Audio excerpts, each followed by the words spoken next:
All right, by now, guys, you know I love talking about old wrestling. What you might not know is it's not my real passion. My real passion is helping people save money.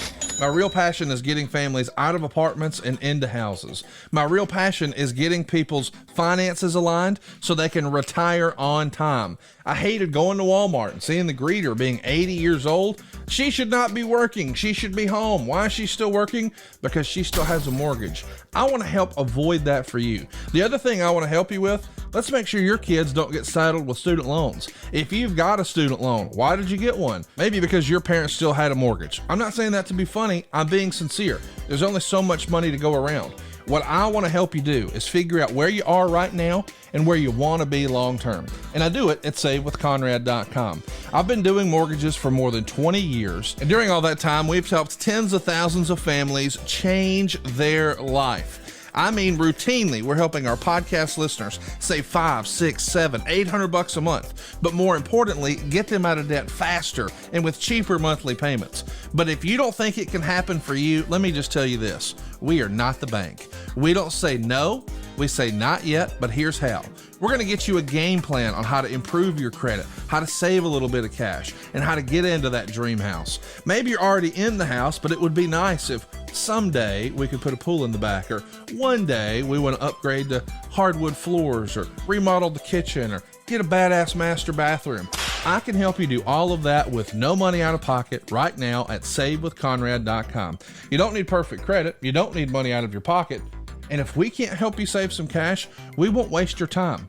Check it out, SaveWithConrad.com, NMLS number 65084, equal housing lender. And hey, y'all, don't take my word for it. Check us out. We've got an A+ with the Better Business Bureau. And as if that's not enough, go look at our reviews. Read them and weep, haters. ConradReviews.com. You'll see more than 1,000 5-star reviews. Our average review is 4.72 stars. Find out how much money you can save. Take control of your life in 2023 by taking control of your finances. We're going to show you how to keep more of your own money. If you've got credit card debt, what are you paying on that? 14%? 28%? You know you can do better. With the mortgage, though, you may not know this, the interest you pay is tax deductible. And we can even show you how to skip your next 2 house payments. So if you can get a lower monthly payment, pay your debt off faster, get a greater tax deduction at the end of the year, and right now, right after the holidays, skip your next 2 payments, buddy, this is the biggest no-brainer in the history of the world. Find out how much money you can save right now for free at SaveWithConrad.com, or hey man, shoot me an email directly, Conrad@SaveWithConrad.com. Hey guys, it's the hardcore legend Mick Foley here, and I need to call a quick timeout, a brief timeout, because I wanted to tell your listeners what I have been telling Foley is Pod listeners for a while now about all the cool things happening over on AdFreeShows.com. The road to WrestleMania has begun, and in this Ad-Free Shows exclusive, Tony and JR sit down to call the action from some of WrestleMania's biggest matches, including the end of The Undertaker's streak. Hard-hitting war. I thought that Taker kicked out. I was wrong. And maybe that's because of my prejudice, but I wanted to see Taker win. Yeah, I would have liked to see 22-0 as well. But this is a historic moment. It really is, in not only in WrestleMania history, but in all of pro wrestling, if you think about it. What does everybody want? How about a sit-down exclusive with Al Snow, who discusses a wide range of topics, including his dear friend, Jim Cornette. Jimmy knows and understands his gimmick. And he knows and understands what draws for him. And like any good worker, Jimmy's going to capitalize on it, you know. And a lot of what you see is not Jim Cornette. It's an aspect of Jim Cornette. And it's just an aspect that Jimmy's turned the volume up on, apparently, as the years went on, a lot, you know. Ad-Free Show members recently sat shotgun alongside Kevin Nash for a live watch-along of his WWE Championship match against Shawn Michaels at In Your House 7. Catch the event now on demand. Bullet. A year of brutal matches was too much for the big man. Too much for the big man's shoulders as he continually reached those shoulders into his pockets and came out empty from the amount of money that was paid him. That's just a small taste, a sampling, if you will, of what we have waiting for you. With 4 levels to choose from. 4. See for yourself why ad-free shows is the best value in wrestling today. Sign up now, right now, at adfreeshows.com. Yeah. Welcome to Something To Wrestle with Bruce Prichard. Well, you know. Hey, it's Conrad Thompson, and you're listening to Something To Wrestle with Bruce Prichard. Bruce, what's going on, man? How are you? Oh, are we going to get through it this time, Conrad? We'll see. We'll see how it goes. This is like the 8th time that we've tried to just do the open, and we've had to stop and do it over again. It's like when they squeeze down from this big picture of me, and we go back to the 2-shot, and it's correct. That'll be a miracle. Oh my God! Behold, it's a miracle. So I'm not even going to talk about how I thought that the Randy Savage in the open was actually Randy Savage. Bruce Prichard, yeah, because I'm just that damn good. And I said in the first of our 42 takes that we did before that there were 2 of them. Then I realized who the other one was, being able to watch the open 1,900,000 times tonight. It was the Dusty was actually pretty good, I thought. Mm-hmm. You can dig it. How many times a day do you think you complain? Let's see. I'm awake, and so that carry the 1. See, and it's just 30 hours. Yeah, that sounds about right. That sounds about right. Yeah. Well, listen, we have nothing to complain about. We are going to be talking about a great topic today, celebrating the life and times of one Lanny Poffo. Going to do a special tribute show today, but before we do, I wanted to bring 2 things to your attention that have happened over this last week. Number 1, somebody's having some fun on Twitter. There is a fun parody account of Gorilla Monsoon and what a Gorilla Monsoon podcast might sound like. Super funny stuff and amazing what they can do with AI. Have you had a chance to see any of those? What'd you think? I have not, but I could only imagine what Gorilla Monsoon would have done in the podcast world, given no limitations at all, because Gino Morella was a damn, he had quite the wit, Gorilla did. So yeah, he would have been great. We'll be sure to give a plug in the details below so you can check out the creators of that fun little gimmick that they're doing. And of course, check out a few of those. We'll tweet them out as well. Just super fun to see people playing with this new technology and having fun. And listen, more great news. Super fun to see that after a big scare, Jerry the King Lawler is still with us. Boy, it was pretty touch and go there. It sounds like I don't know Jerry like that, so I don't know all the details, but what we read online is he was in a pretty tough spot, and now it feels can't kill the king, man. We're headed in the right kill direction. The king, man. Can't even keep him down for too long either. So unfortunately, suffering a medical emergency this week, and it was quite touch and go on Monday. But man, King in typical King fashion dropped that strap and is making a hell of a comeback. So more power to him, and get well soon, Jerry, because I know that you're sitting there and you're listening to this now because you have to. You do have to, and you have to pay homage and respect to the late, great Lanny Poffo. He was born Lanny Mark Poffo, December 28th, 1954 in Calgary. Of course, his parents were Angelo and Judy Poffo.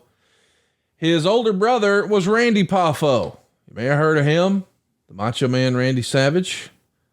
Of course, Angelo was a professional wrestler and a promoter, and after a naval career during World War II, he, while he's in that stint, I guess, in the Navy, he set a world record for the most sit-ups. Is that right? 4 hours and 10 minutes, and it was like... That's correct, yeah. 6,033 or something crazy like that.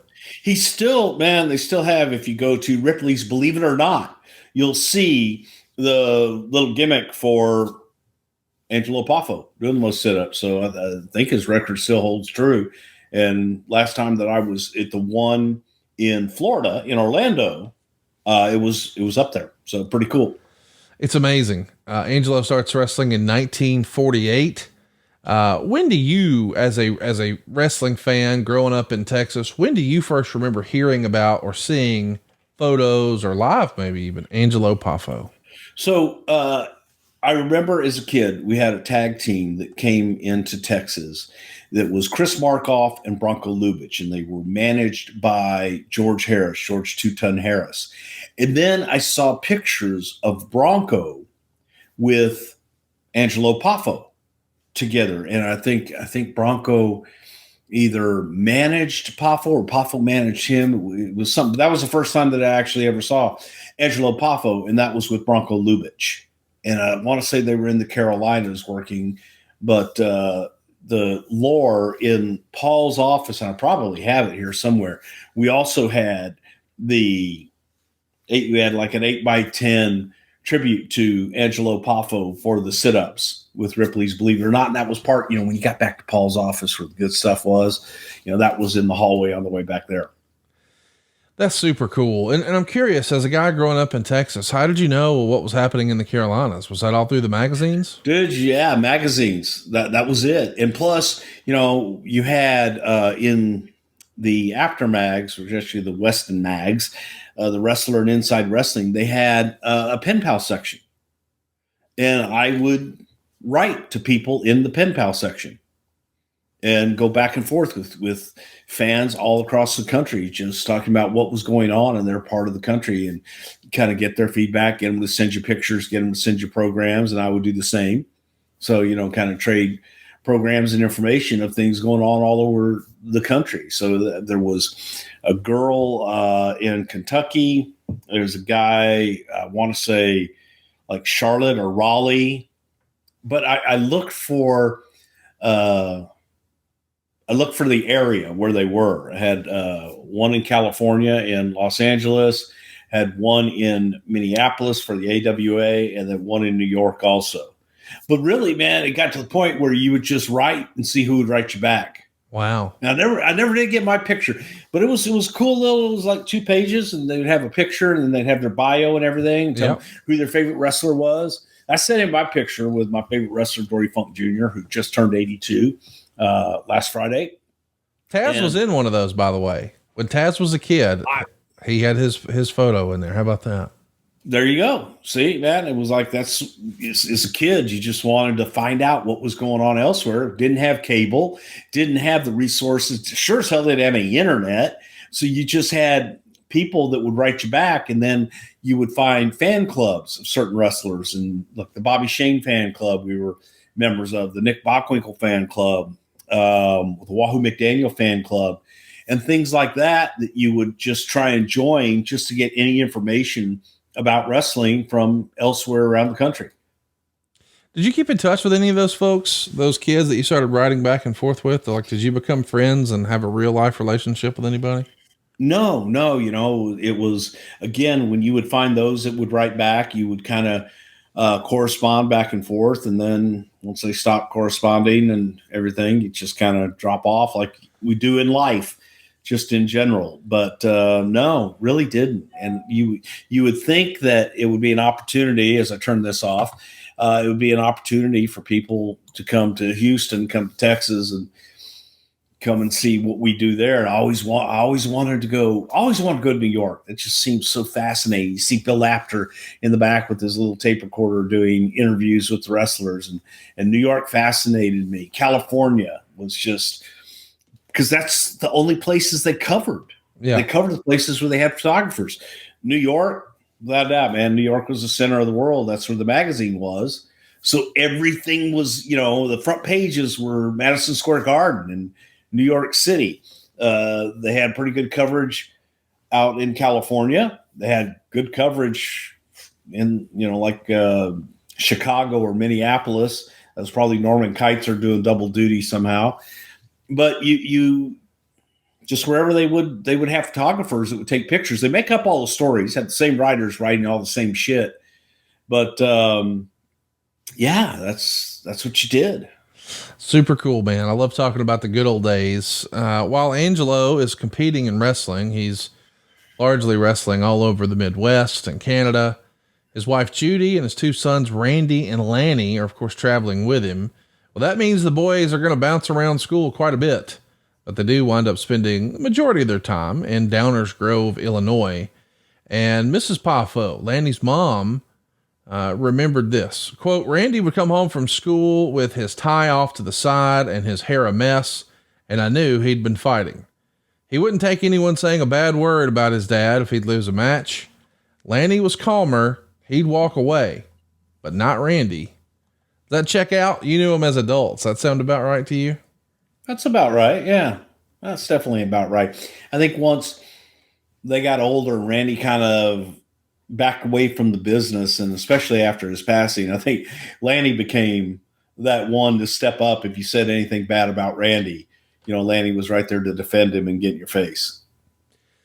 Let's talk about the difference of the two boys here. They're both going to play basketball and football and wrestle in all the schools that they can. Randy, though, goes on to be a bit of a baseball standout. He becomes a Major League Baseball prospect. He's signed to a developmental contract with the St. Louis Cardinals organization, and he's assigned to play minor league baseball in Sarasota, Florida.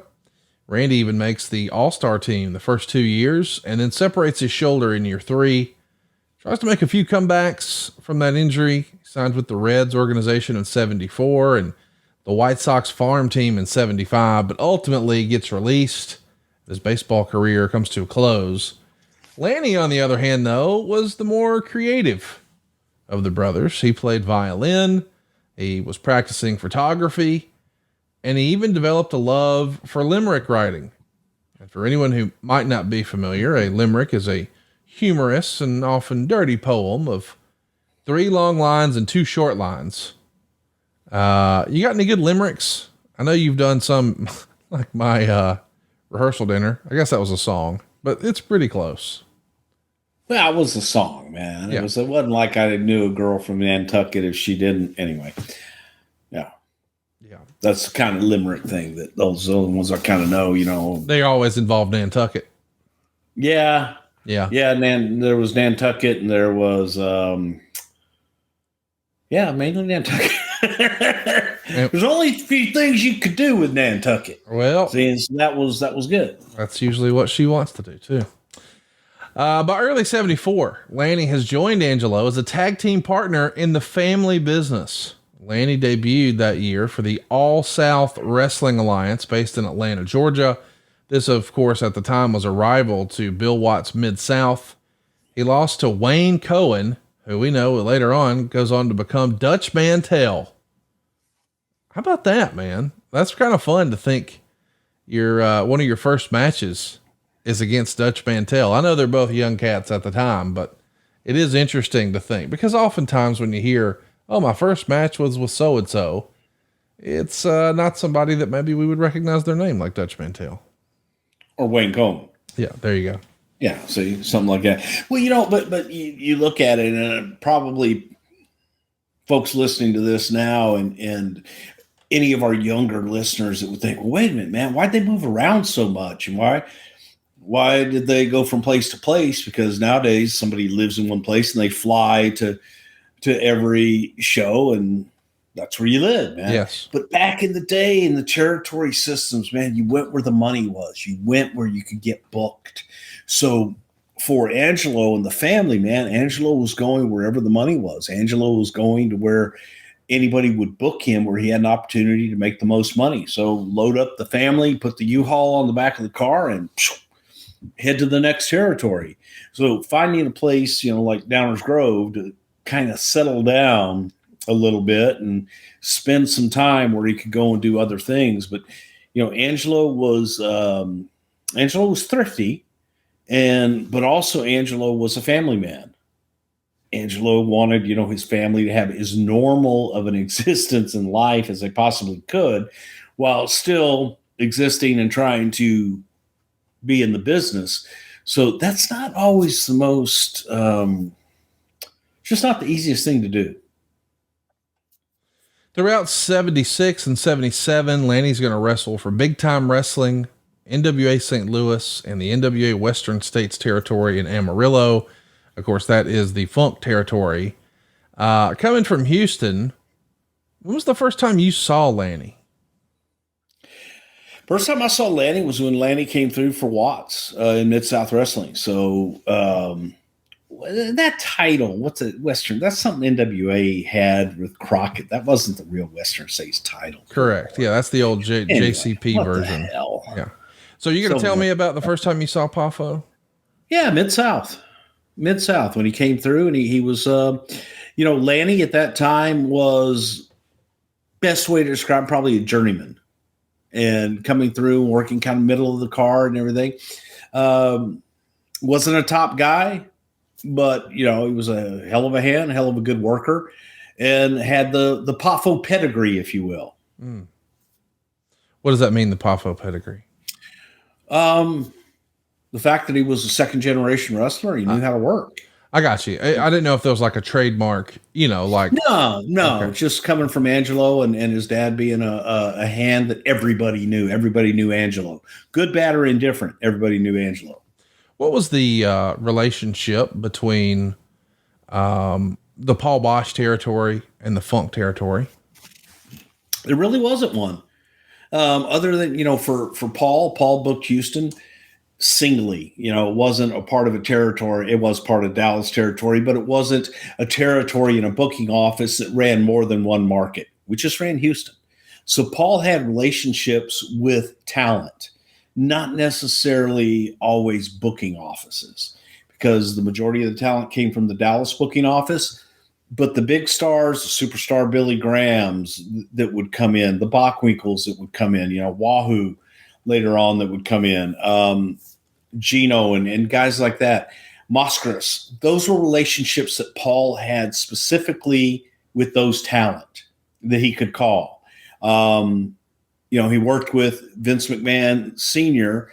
To book Andre, but you could sit with Andre, and Andre would take out his calendar and you go, "Hey boss, I've got a show on Friday, July 20th. And he would look, "Okay, I'm there, boss." Write it down. And that was all you had to do. Right. He would be there. You would have no other conversation with him at all. And Andre would be there. That's the way the business was done in those days. You'd call somebody and say, "Hey man, I've got a show on such and such a date. Can you make it? I'll be there." And you didn't have to worry about it from that point on. Guys, if you paid their trans, you didn't do their trans. They did their own trans. And then you reimburse them. They'd show up and go, "Here's my ticket."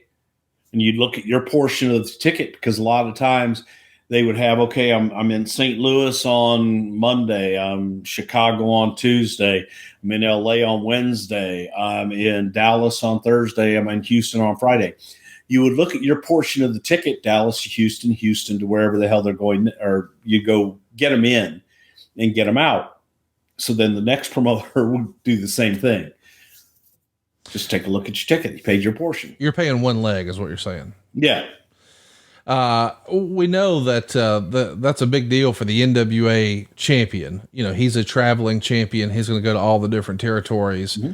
And this actually works in Lanny's favor. In 1976, he has his first major televised singles match.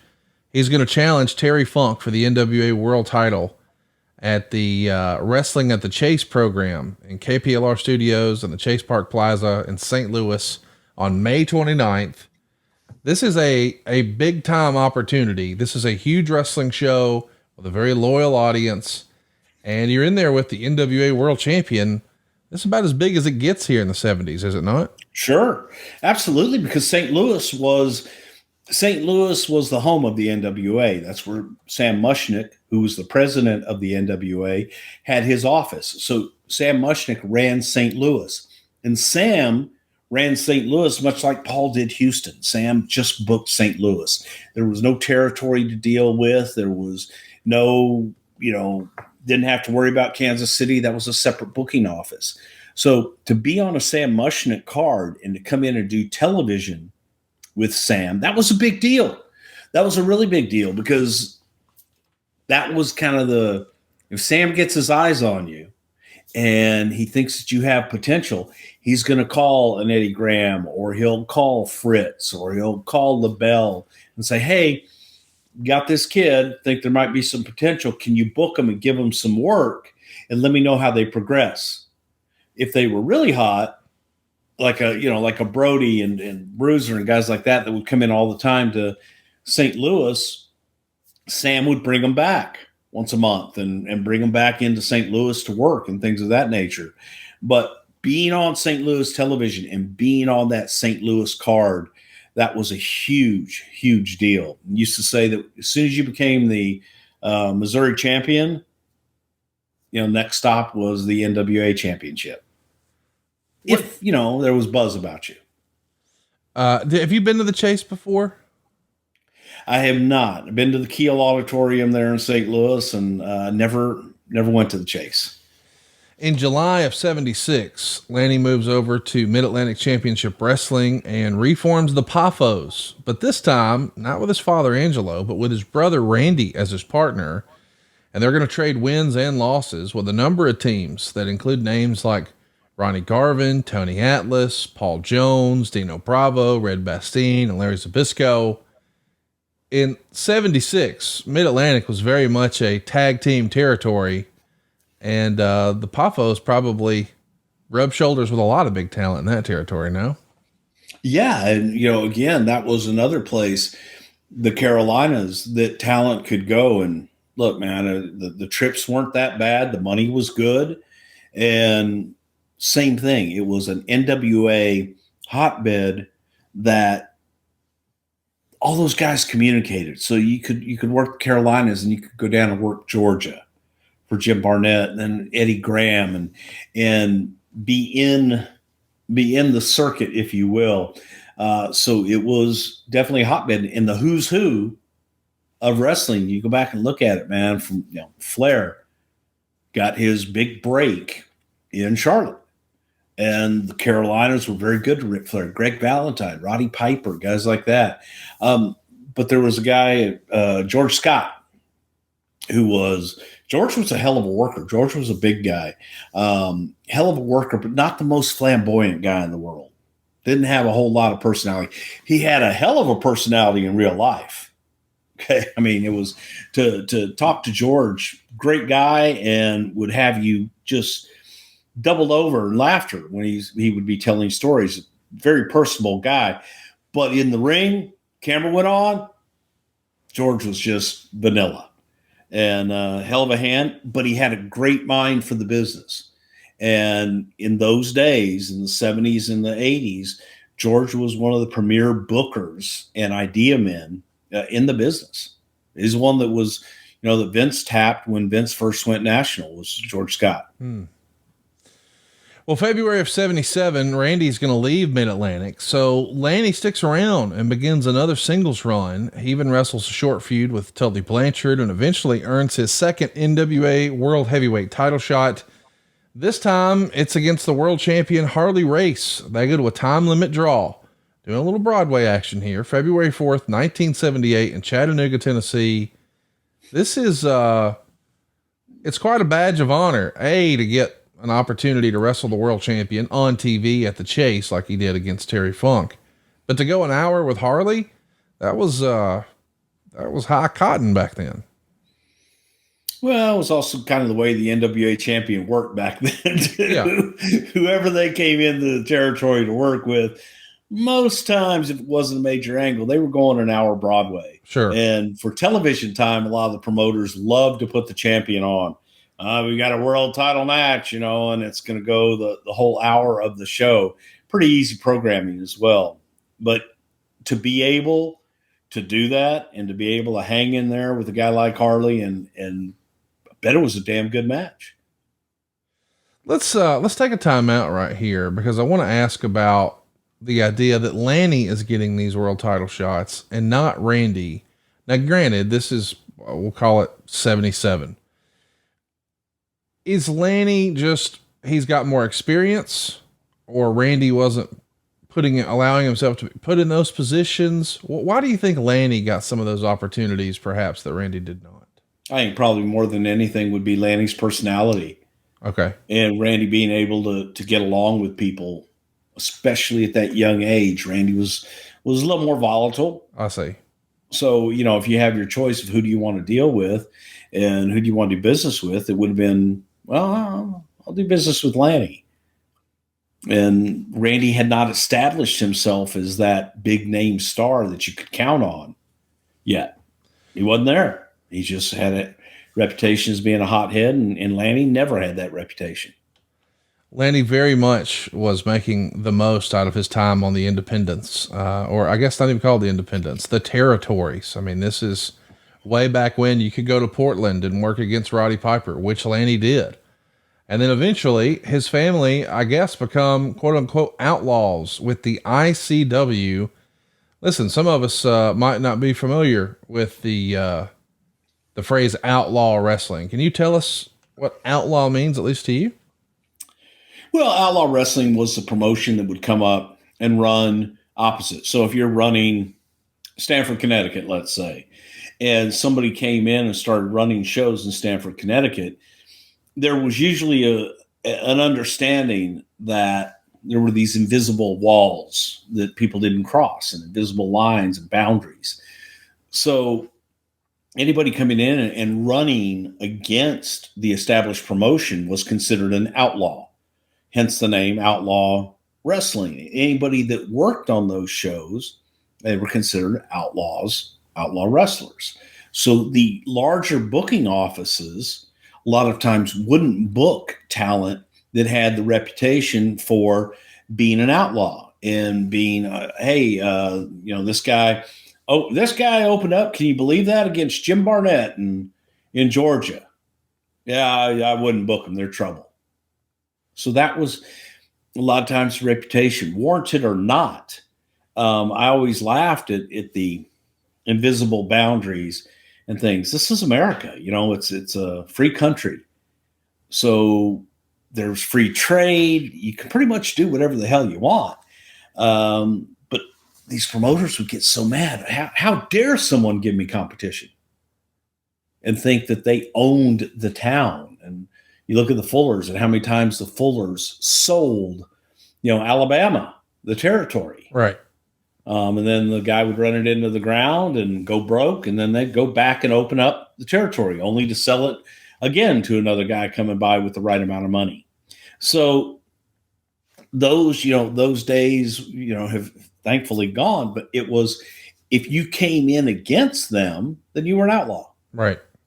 And the fact that Randy, they were establishing going up against the Tennessee territory, if you will, that had run Kentucky and places like that, and Chattanooga on that side of Tennessee, and just they ruffled a lot of feathers, if you will. I'm tongue-tied today. Talk to me about the way those guys would sort of control the talent. I've heard that oftentimes if you would work for, say, an outlaw promotion like ICW, that some of the other promoters, they might blackball you from not only working in their territory, but maybe even try to get you blackballed from the rest of the NWA. Did you hear stories like that? Well, again, it would be simply if someone was working in outlaw territory against an established promoter and they're trying to get work elsewhere and they're going, hey, I'd like to come in and work for you. You're going to call. And it's like, well, wherever you work, kid. Yeah. Well, I work Tennessee and everything. So you're going to call Jarrett and, hey, how is this kid? Fuck him. No, man, he was running against us. He's trouble. You don't want to work with him. No, man, they're, not a good worker and you can't depend on them, things like that. So you would get a reputation and you would get, but there was always work. There was always somebody that was going to book you. Right. There was a guy, Ron Starr, who did a big expose in the 70s, and everybody was talking about, like, oh my God, this Ron Starr, so help me God, if he ever shows up anywhere, he's dead. He's a dead man walking. And it was an article, I forget what newspaper it was in, but it made its way around, to everybody. And Ron Starr was one of these guys that was untouchable. You don't want to book Ron Starr. This guy exposed the business. Can you believe that? And Ron laid low for a while. Ron worked some independents or outlaws, if you will. But eventually, man, Mike LaBelle started booking him because he needed talent. Ron was good talent. And Ron worked around. So there was always somebody that was going to book you. There's always somebody, you're going to find work somewhere. But if you did do an outlaw promotion, if you did work for opposition against one of the larger booking offices, then word got around pretty quick because all those guys talked. Right. Well, eventually, over the course of the 6 years that the ICW exists, Lanny and Randy become their two biggest stars, which I guess makes sense. It's the family business, just like the Hey, your kids aren't going to leave you. Correct. Well, at least you hope. For the most part, you know, man, your kids aren't going to leave you, and you put family in that position. You're not worried about your main event showing up, right, and or screwing you and double crossing you. So the family was tight. And it also meant that, you know, the lion's share of the house and the gate, and the all to the share, family. Yeah. All went to the family. And you're building up guys that you know aren't going to just up and leave. Well, we know that along the way, Lanny and Randy become quite the match. And this is long before the world knows what we know now. But I've heard other people say that, man, if you met both guys, especially in that era, you might not even know they were related. Their personalities were so different. Would you agree with that? If you met them 15 years or 20 years ago, you wouldn't know that. Right. If you didn't know, you didn't know, because they were about as polar opposites as you could possibly be. Yeah. It was, you know, Lanny was always a smile on his face and pretty mellow and easygoing. And Randy was a little bit more intense. Okay. A lot more intense. But it was also from the fact that Randy was a headliner in later years and Lanny wasn't. Right. It was, you just didn't see the personality in Lanny that you saw in Randy. Randy was over the top and larger than life. And Lanny was content being the poet laureate. You know, it's like they were different, very different.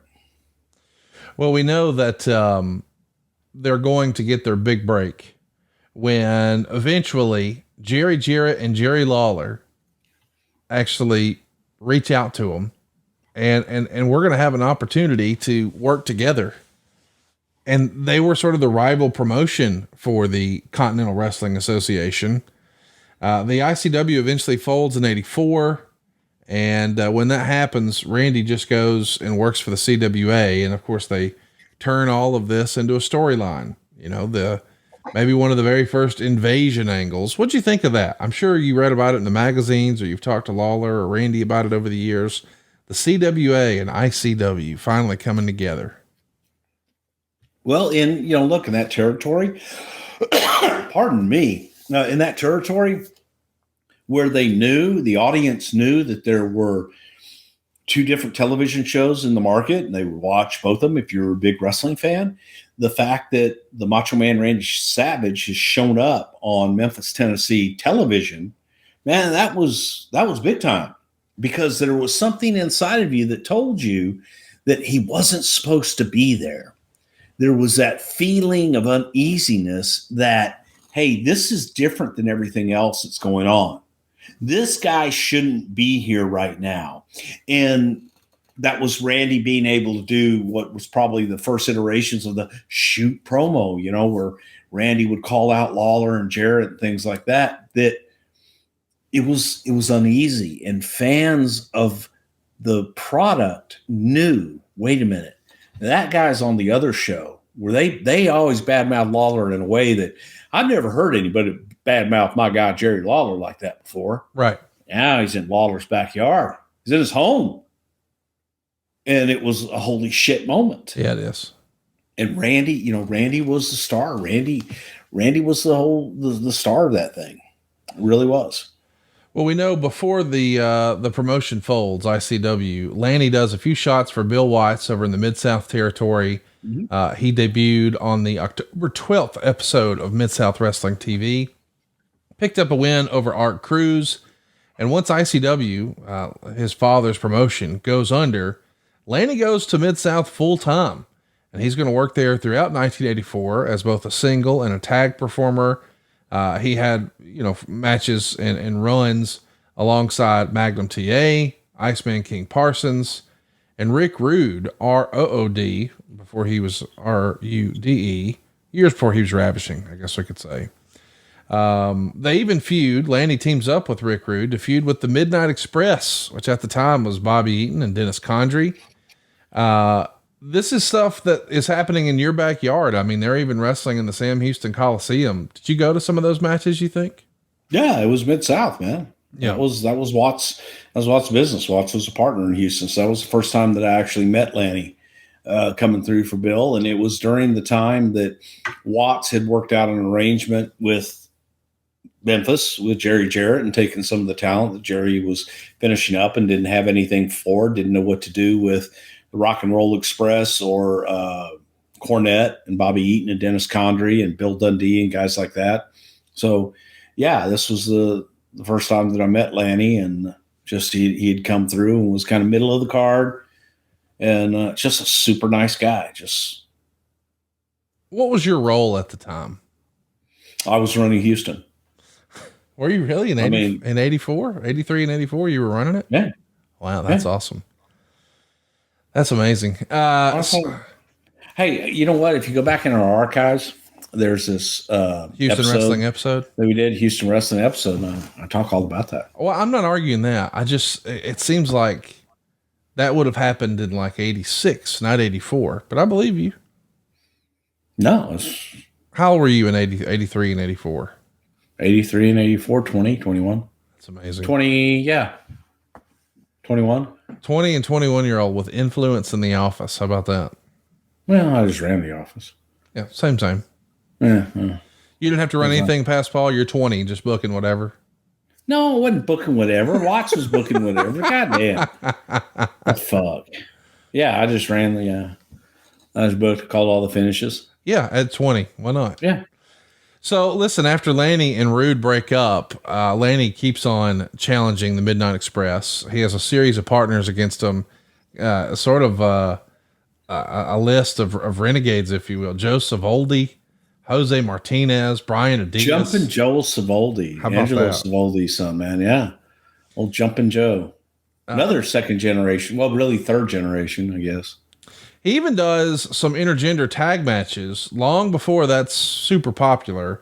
He's going to team with Princess Victoria against Buddy Landell and future WWF Women's Champion Wendy Richter.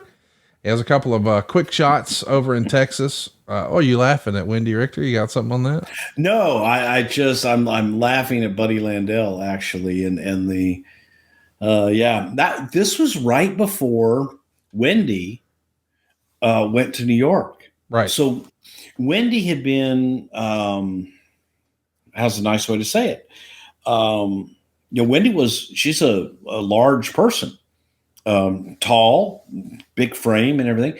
And Wendy had dropped a lot of weight at this time and looked like, wow, a completely different person when she did this run. And then that, I think, is what kind of opened everyone's eyes in New York to say, hey, here's a young, really attractive young lady that can work. She was country, man. She was country. She had that Southern accent, but man, she could go, and there was something about her that just made her special. Yeah. And before she was kind of like, she was like, terrible to say, but she's just like the women wrestlers that you grew up with, that, Fabulous Moolah, that just felt older than they really were, felt out of shape.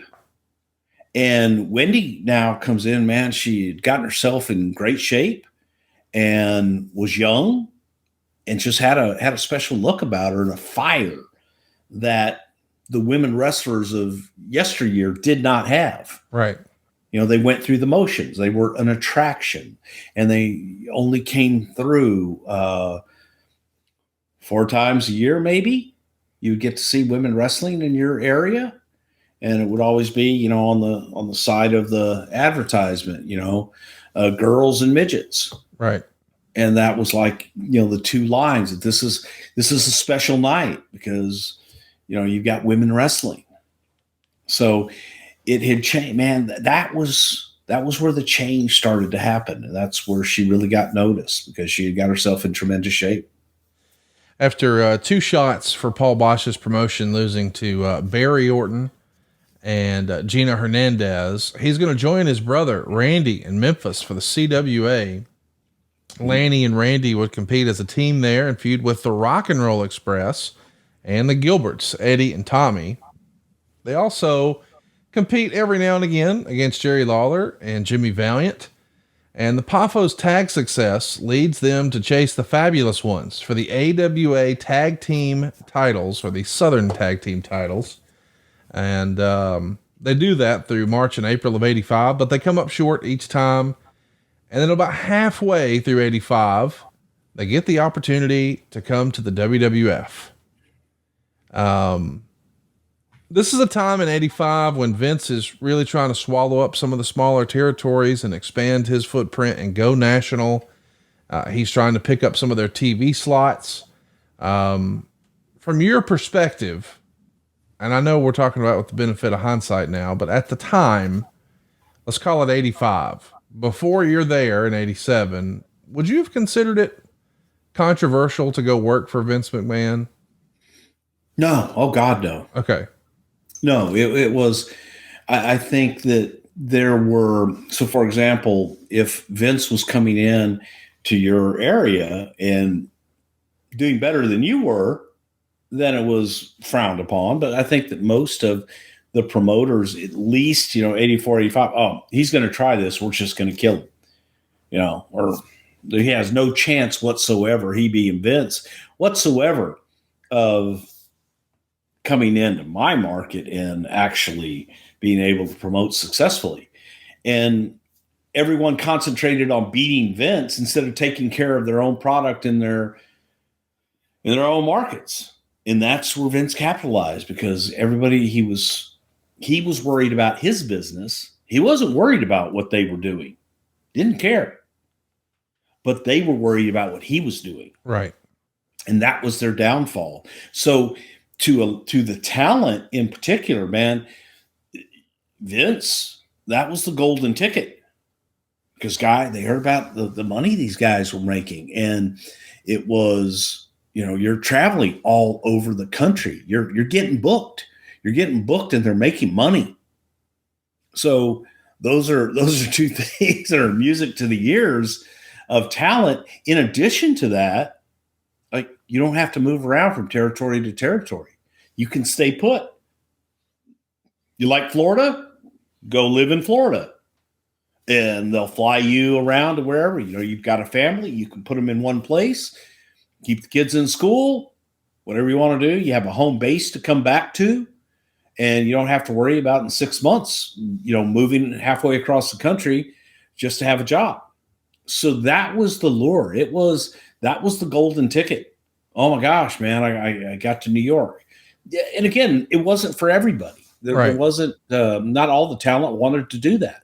A lot of them liked, man, I'm happy working in the Mid-South. I'm happy working in Texas. I'm happy working in Portland. I'm good in the Carolinas.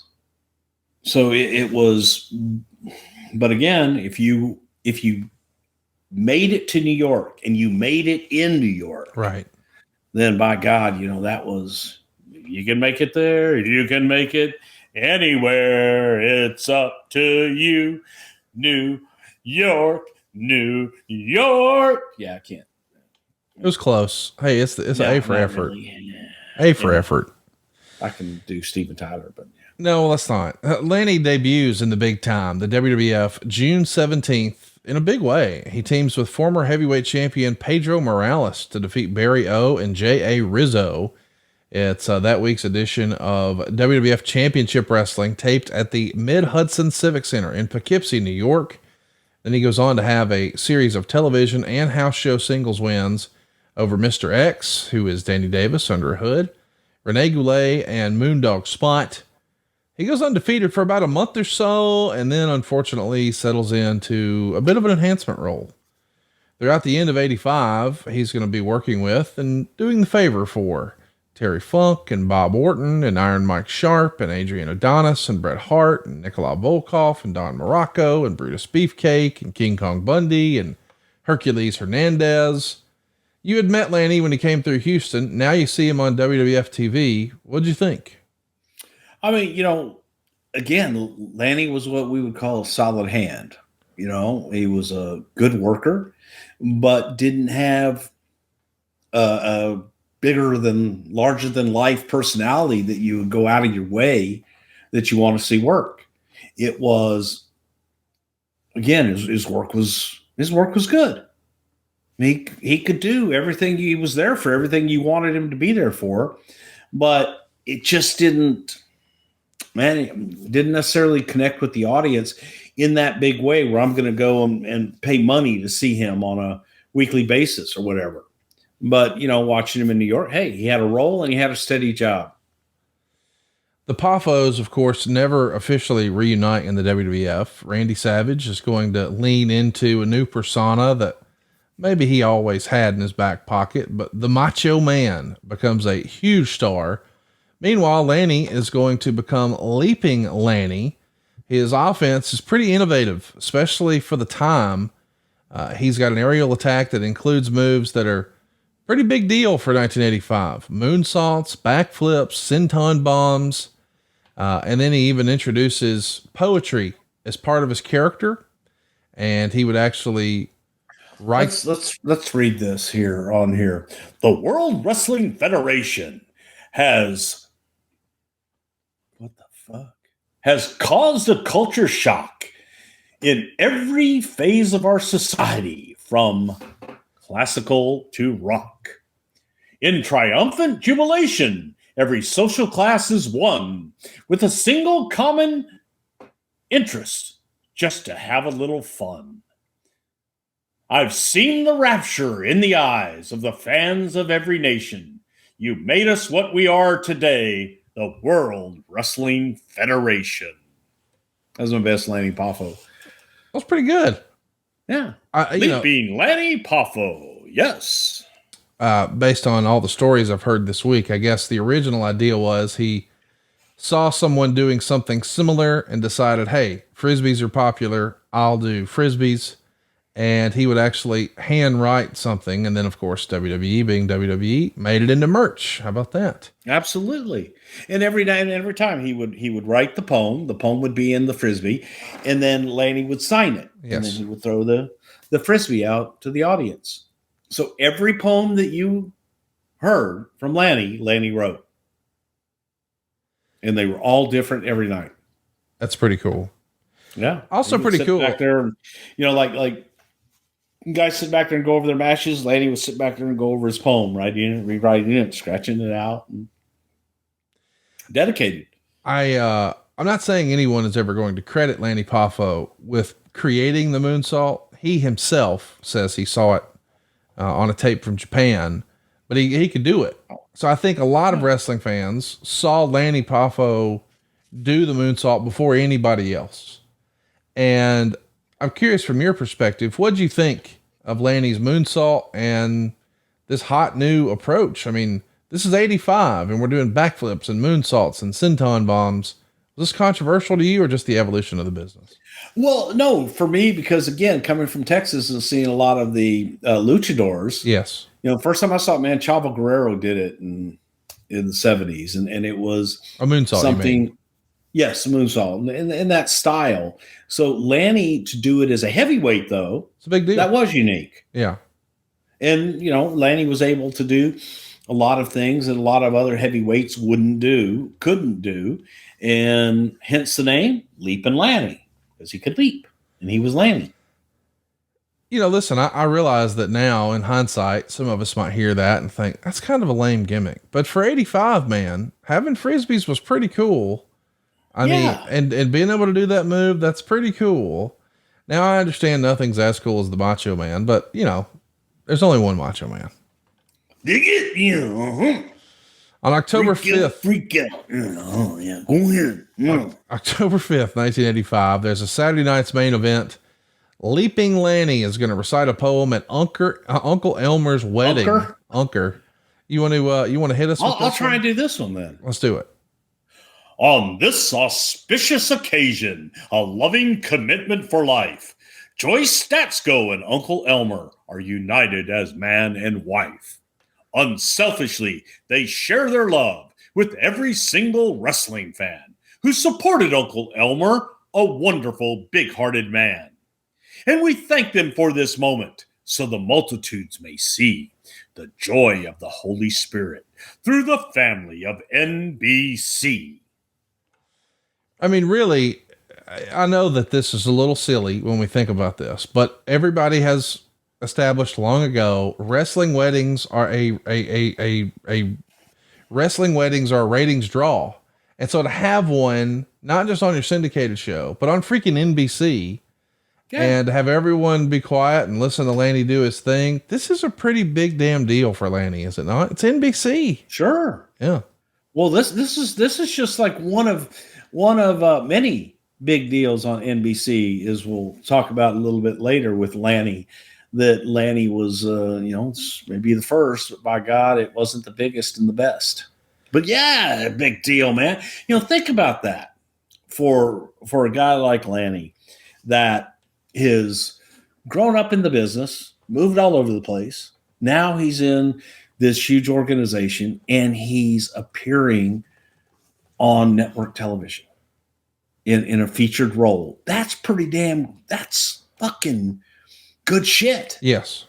And as a kid, you're watching your dad who's larger than life. Now his dad is watching Randy and Lanny. Like, oh my God, look at my kids.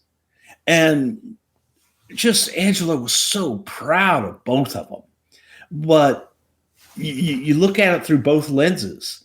And that is, yes, it's amazing, folks. I'm sorry, to this day, you think about how many people have had the opportunity to perform on television in general. Right.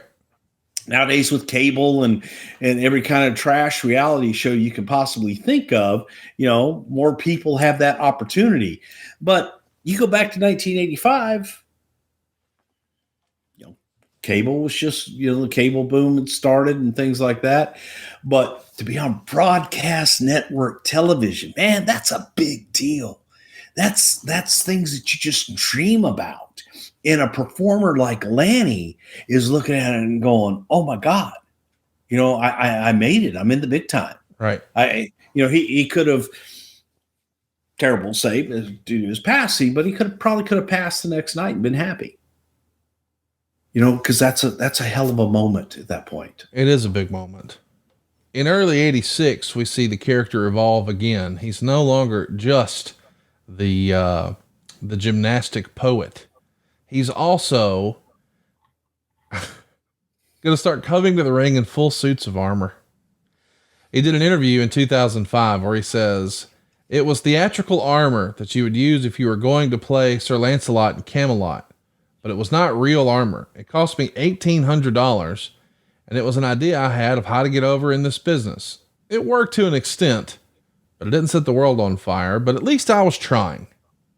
We see the look there. If you haven't seen this, go to somethingtowrestle.com and see the video on YouTube. But Lanny in a full suit of armor. Listen, I appreciate that the man is trying to do something. What'd you think of this? Loved it. It's a gimmick, man. It brings a gimmick to life. Yes. Now you're coming. How many guys, okay? I want you to think about this for a second. How many guys do you know that you can say, hey, man, he wore a suit of armor, and he wore it well? Yeah, he did. He did. I mean, that's a damn shiny suit of armor. It's nice. Had the coat of arms and everything on the front chest plate. That's good stuff. I know that you ain't got no suit of armor. I don't. And even if I did, my big ass wouldn't fit in it. Like you can get the big. Hey, now they had to have some big guys. It would look like a busted can of biscuits.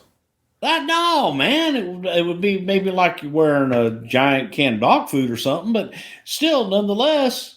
Yeah. They had to have big guys. They had to have armor that would fit us. Hey, let me ask. Get over my belly and stuff. If I zip this up, it could almost be like a suit of armor. Kinda. Go take a look, folks. SomethingToWrestle.com. At this point in 1986, Lanny has proven to be pretty damn creative. As a reminder, he's doing a lot of these aerial things. He's doing the rhymes. He's got the frisbee. Now he's trying the suit of armor. If nothing else, the dude's brave enough to try new stuff and put himself out there. Dude, Lanny was, one of those guys that personally I love to produce, because Lanny was willing to laugh at himself. Lanny didn't take himself too seriously and was willing to try on anything, man. It's like, okay, yeah, let's do it. Let's go. Let's have some fun. And would dive into it completely, as we'll get into when we start talking about the genius gimmick, because that was so much fun to do, because you had a willing talent that just wanted to break. And now he's got his break and he's like, let's go. What can we do? What can we do to make this stand out and be different? And Lanny was willing to do that. So yeah, we're a suit armor in the ring. Why not? Can you imagine carrying that around through airports and in your bag every night and have to get out, much less put your gear on and get ready for a match? Now you're got to put your suit of armor on and get it off afterwards. Yeah, that's commitment. It is commitment. The February 16th episode of Superstars would see Lanny team with the Can-Am Connection, which is Rick Martel and Tom Zink, and they're going to beat Adrian Adonis and the Dream Team, which is Beefcake and Valentine. And during the match, Adonis accidentally cuts Beefcake's hair. That leads to Beefcake's face turn at WrestleMania 3, and of course the barber gimmick that he'd become famous for. And then on Saturday night's main event, number 10, it aired on March 14th. It's about 2 weeks before WrestleMania 3, and a very bloody Lanny gets carried out of the ringside area after being headbutted by Andre the Giant during a battle royal. And this is really Andre's first televised match as a heel, and it's all here to try to sell WrestleMania 3. So even though Lanny is not on WrestleMania 3, boy, he was involved in some big angles that set that show up, was he not? Absolutely, man. I'm sure that Lanny was chosen for that spot because he would be able to sell it the correct way. Yes. Knew how to sell a giant and make the absolute most out of his portion. He wasn't worried about, oh, hey, what's my spot? But when I get my spot, I'm going to make people remember it. Yes. If I only get 10 seconds, it'll be a memorable 10 seconds. I'm going to do everything I can to the very best of my ability for these to be the greatest 10 seconds of the show. After you arrive in the WWF, because you come in right after WrestleMania 3, what was your first interaction with Lanny? Do you remember it? God, I remember, Lanny was one of the few people, not few, I actually knew more than I thought going up there of talent. But Lanny was one of the guys that I had met in Mid-South that I at least knew that I could have a conversation with and not have to go up and go, hi, I'm Bruce Prichard, and explain who the hell I am. So at least Lanny, I could, hey, Lanny, how you doing, man? Good to see you. Yeah, Bruce Prichard, Houston. Oh, yeah. Then you kind of start putting two and two together, and you can actually have a conversation without having to give everybody your background and whole life story. Sure. Well, throughout 1987 and 88, Lanny's going to run through quite a list of opponents. He's going to pick up losses at the hands of Butch Reed, Ron Bass, Don Morocco, Danny Spivey, Bam Bam Bigelow, Bob Orton, Rick Rude, and the newly arrived Ted DiBiase. But he's not only losing matches. He'll pick up wins over guys like Barry Horowitz and Steve Lombardi and Frenchie Martin and Jose. Yeah, Estrada. Frenchie Martin, qu'est-ce que c'est, la base. We almost never saw him on a WWF pay-per-view, though. And meanwhile, in this era, his brother's career has really taken off. What was their real-life relationship like during 87, 88, as best you could tell? I think it was a good relationship. It was kind of a big brother, little brother relationship. And I think that there were times that Randy wanted to help Lanny more, but he also knew, he being Randy, that he wasn't going to stick his neck out too far, and they kind of understood their roles. Randy was the macho man. Randy was the top guy. Randy was the one that they're going to do all this shit with.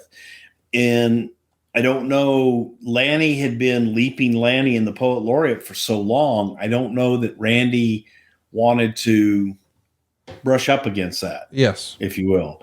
You know, there were never really any talks of, hey, do we do the real life and tell everybody they're brothers, or don't, but have them work against one another and do a program with them. And Randy was never really keen on that, but he always wanted to make sure that his brother was taken care of. Boy, I don't know another way to ask this, so I just want to ask. The Randy Savage's character is the Macho Man, and at times it felt as if Lanny was trying to be overly flamboyant. Maybe that's the right word. Was that a concern, do you think, of Randy's? No, I don't think so. I think that there was, it was a character. You know, it was a gimmick, and it was something that Lanny did well, and it was a character and a gimmick that people remembered. And again, you can put your finger on it and go, that's who he is. That's what he is. And yeah, Lanny was flamboyant, and Lanny was good at what he did. He was colorful, and Randy was Randy. Randy was colorful. Who is that good looking guy holding the microphone? There's a picture on here, folks. Something to Wrestle. Most handsome son of a gun that I've ever laid eyes on, other than when, like, you know, I see the screen. Some guy with Randy Savage. Hey, so talk to me about, listen, I don't know another way to say this. A lot of times you see brothers in wrestling and one enjoys more success than the other. Does that, as far as you've seen, does that lend itself to any sort of professional jealousy or rivalry at times, do you think? Yeah, I mean, I'm sure it does. I think that it's only natural, especially in this business where this isn't the biggest business in the world. There's not this plethora of talent out there. And when you're chosen from the same batch and one excels and the other one doesn't, I'm sure that there probably is a bit of jealousy. But I can say this without hesitation is that I never, ever, ever experienced any jealous nature from Lanny towards Randy, and or vice versa. Like I said, Randy looked after Lanny and wanted to make sure that Lanny was taken care of, but never really pushed for him a lot, pushed to protect him and make sure that, he was okay. Didn't care about doing jobs or anything like that. That's just silly, stupid stuff that people that don't understand the business get caught up in. And it just, I think for brothers in the business coming up the way they had, they both appreciated what they had. They learned from a very early age because they went through hard times as a family, moving all over the country, and didn't always make a lot of money. So Angelo always stressed to manage your money. Randy, you say it's not what you make, it's what you save. Right. And that was just bred into them, that they cherished everything that they did get and really appreciated it. But the brother rivalry, I never experienced it ever with either one of those guys toward the other in any way, shape, or form. And it's, they both, look, man, they shared traits. I keep going back to they were thrifty. Lanny would go to a restaurant. He would get his Coke with no ice because the ice is going to fill it up. I'm not going to get as much. Wow. Folks, this is before you got free refills at the thing. You had to pay for each one. Right. So, I'm getting over on them because I'm not going to take their ice. I'm not going to let them give me a half of a glass of whatever I'm getting with ice. Yeah. And that's the way he lived his life. But, that's the way he always lived his life. So it wasn't strange to him. It wasn't, oh my God, I'm living this weird life. No, he was just living life the way that he had been brought up as a child to appreciate everything that you have, yes, save what you make, and make the most out of what you save. Well said. Well, we'd like to save you some money right now with a brand new offer from Manscaped. Something else that the Poffo brothers shaved. They knew how to damn take care of that facial hair. And now Manscaped can help you with that too. This is real. I'm talking about the Beard Hedger Pro Kit. That's right. It's time to tame your mane. No one likes a weird beard. So say goodbye to all your stubble trouble with Manscaped's Pro Beard Kit. It all starts with the Beard Hedger.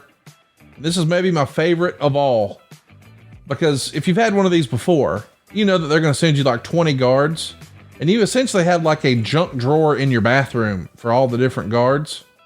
Not here. Manscaped has one guard and it can get you 20 positions. How about that? Plus it's waterproof, so you can shave in the shower and avoid all that hair in the sink.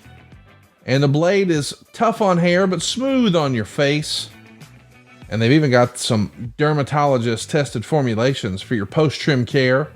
Check this out. Manscaped has beard shampoo and conditioner.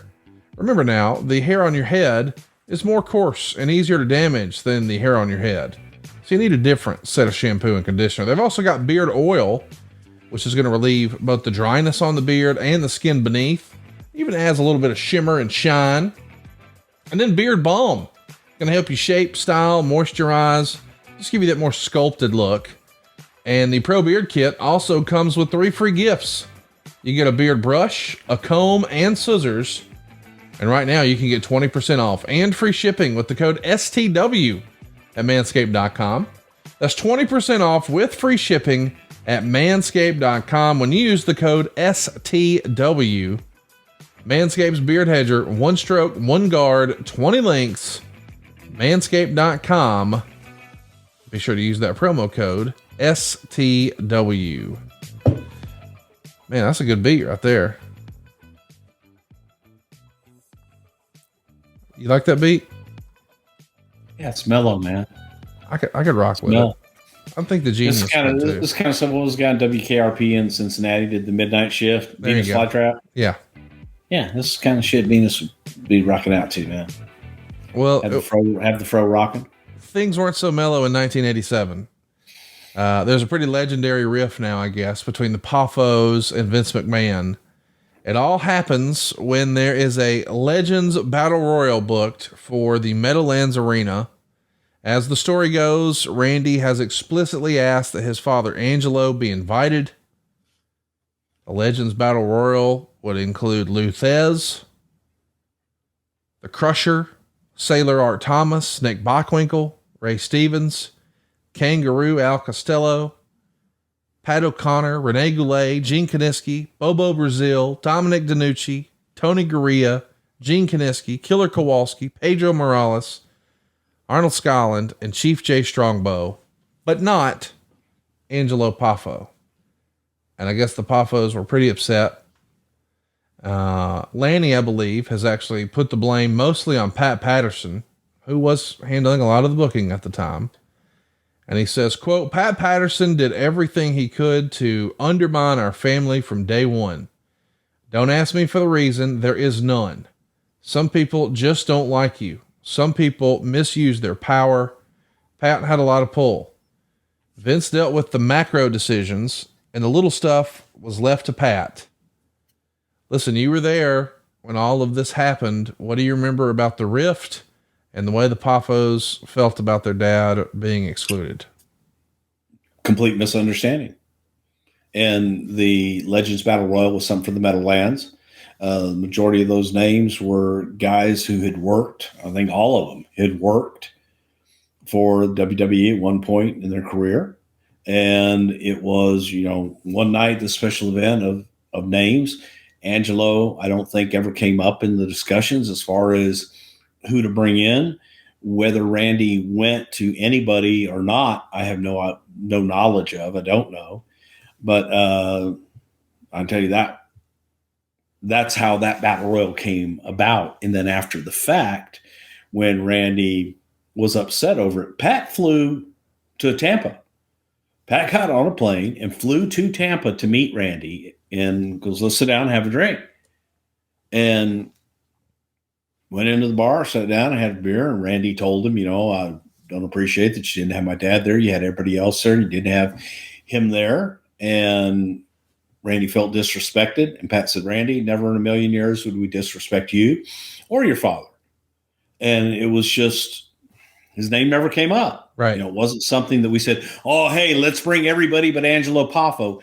Absolutely, positively not the case at all. And especially with Randy working there, I think that had his name come up, I do believe that, something would have probably been done to say, okay, hey, you know what? If this means something to Randy and Randy would like to have his dad there, we put Angelo in a battle royal, please. Right.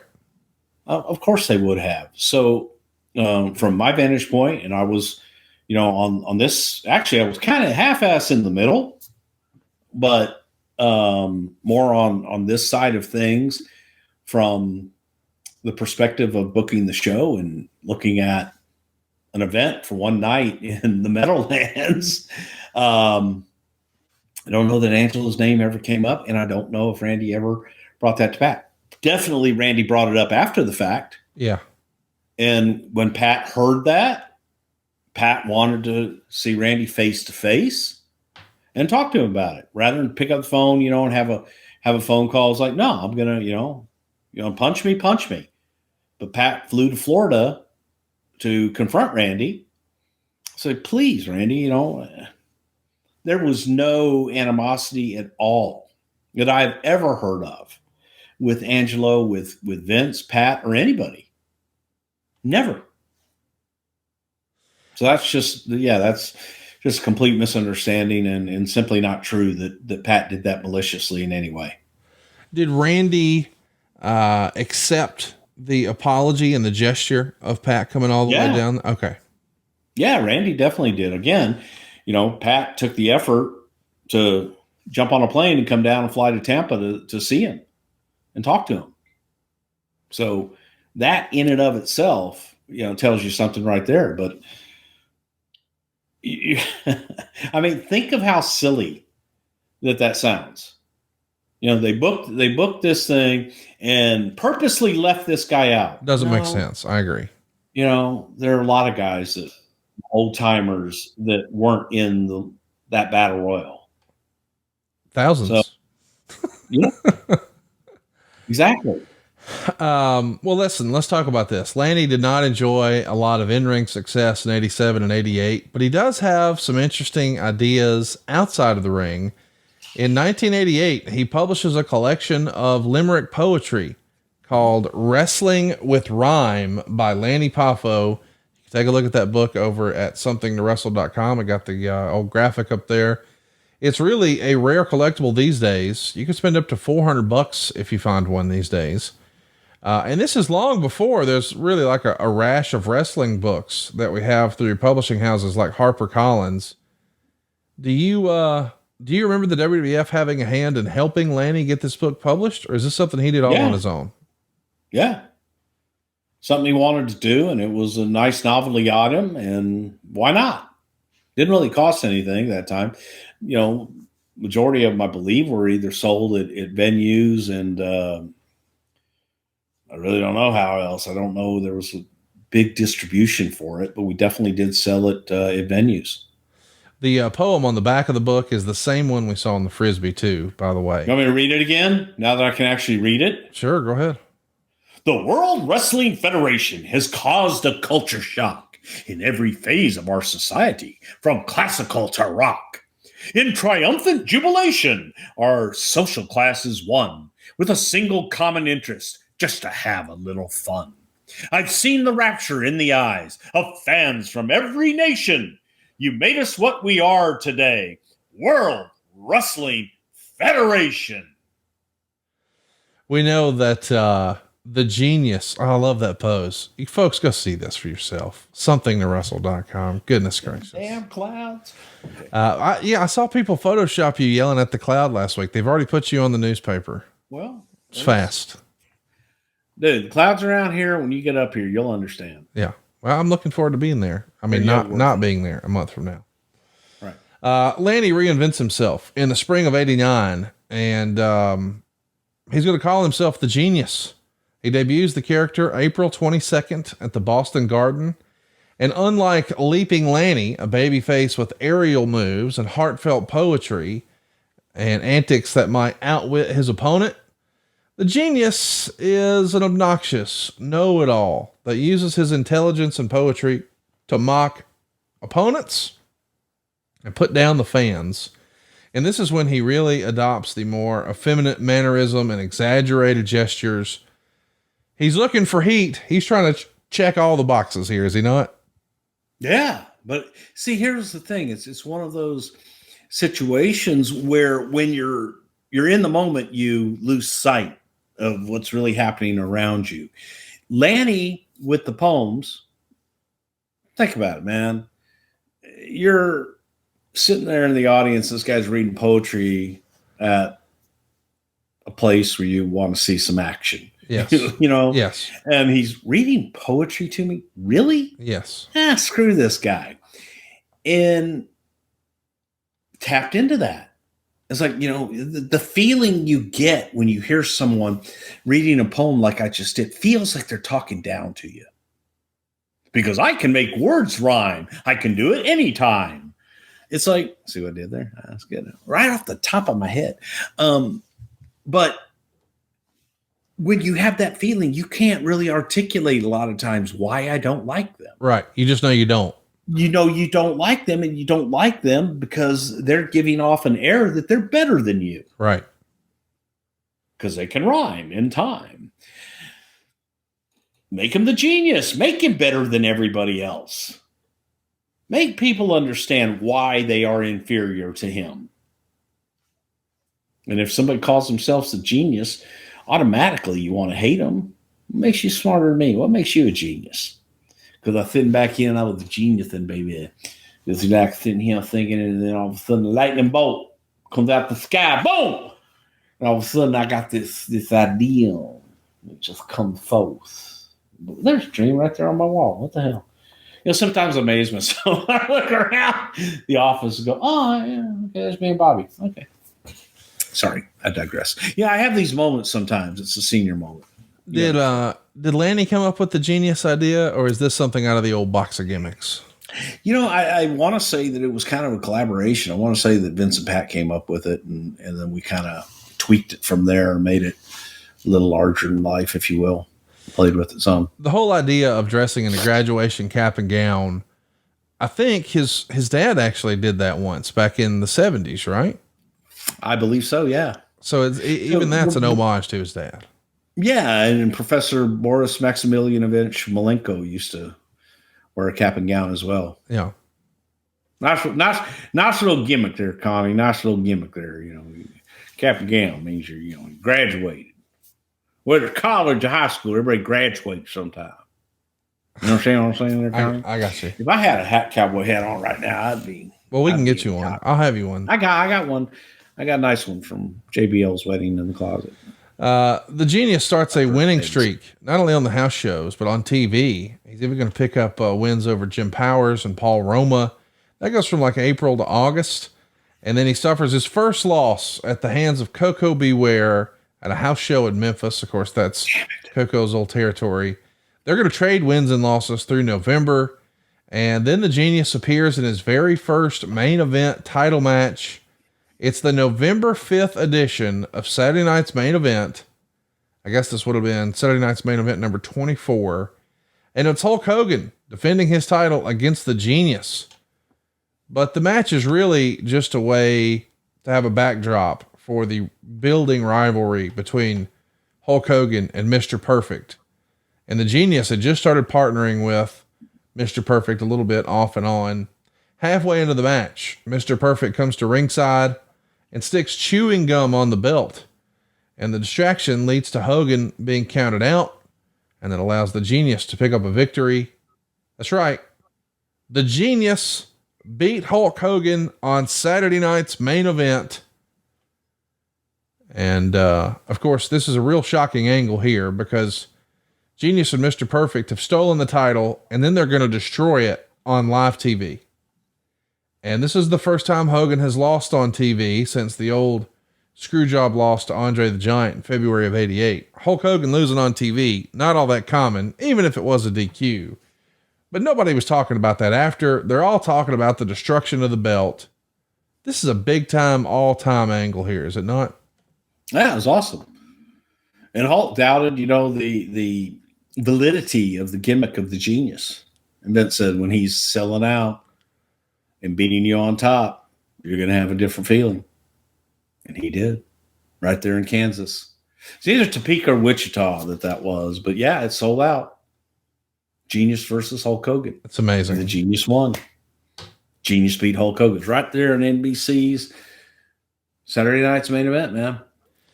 And that was, one of those moments. That was a big moment for Lanny again, because you didn't get victories over Hulk. Right. Sure as hell didn't get victories over Hulk on TV. On NBC. On NBC. It's a big deal. Destroying the belt. What do you remember of that day?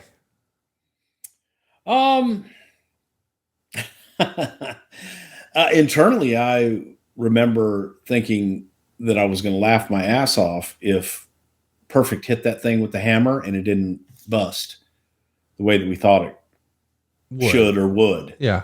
And you didn't, it was a different time. You didn't have a props guy or somebody else that would go and do this thing. So I'm going to hit this and it's going to do this. So I'm laughing going, because I'm taking the hammer and I'm hitting it going, it's going to have to hit this thing pretty hard, man, to break it. And let's hope it actually breaks the way that we envisioned it would. And thank God it did. But yeah, that was my recollection, because I'm laughing because nothing Kurt did is Mr. Perfect the first time ever worked. Right. And so I'm hoping that he's going to have to break that belt somehow, glue it back together so he hits it. But no, he got it, man. He whacked the shit out of it. Well, I'll tell you what, he must have had his AG1 that morning. I know you and I start every single day with Athletic every morning. Greens, and you should too. I got to tell you, man, I started taking AG1 at the very beginning of the pandemic, and my wife wanted to optimize our immune system. So that's what we did. And now it's part of my regular routine. Really, seriously, taking AG1 is a daily habit now. I've felt improved digestion. My wife says it's better for running. It's like a comprehensive health and power of habit all in one. AG1 is great for recovery. And my wife takes hers before she works out. I just do mine to get my day started right. It's going to empower the whole body and gut health.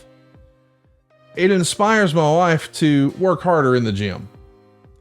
And it's so much more than just like a greens powder. It really is all of your key health products in one. And you see, all great athletes, like Mr. Perfect, have one thing in common. They take care of their bodies. And a huge part of that starts with optimizing whole body health. And that's why so many of our guys here on the podcast network are big fans of AG1. You're setting yourself up for success when you start your day with 75 high quality ingredients that are going to give you key daily nutrients and long-term gut health support. You can even go ahead and plan on making this a regular part of your day because it's easy.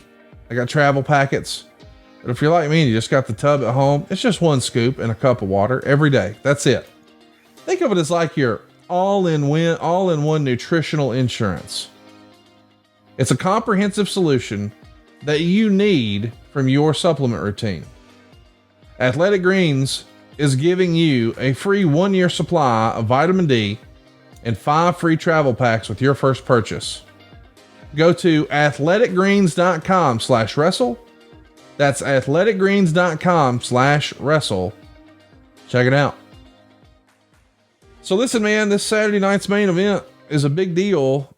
Pretty memorable angle with the belt, getting a win over Hulk Hogan. Is this maybe the peak of his career, do you think? Just the most high profile? Yeah. Yeah, absolutely. And again, I would be remiss if I didn't talk about the genius being paired up with Mr. Perfect. You're looking for a way to emphasize the genius, but you're also, there are limitations in the ring that people may not take him seriously because he hasn't been dominant in the past, but yet we know that he can get heat. And we went out and, oh my God, did vignettes with Mr. Perfect and the Genius. They were new perfect vignettes. And Lanny reaching down and putting the ball on the tee, looking adoringly up at Mr. Perfect and watching Mr. Perfect dive. And just,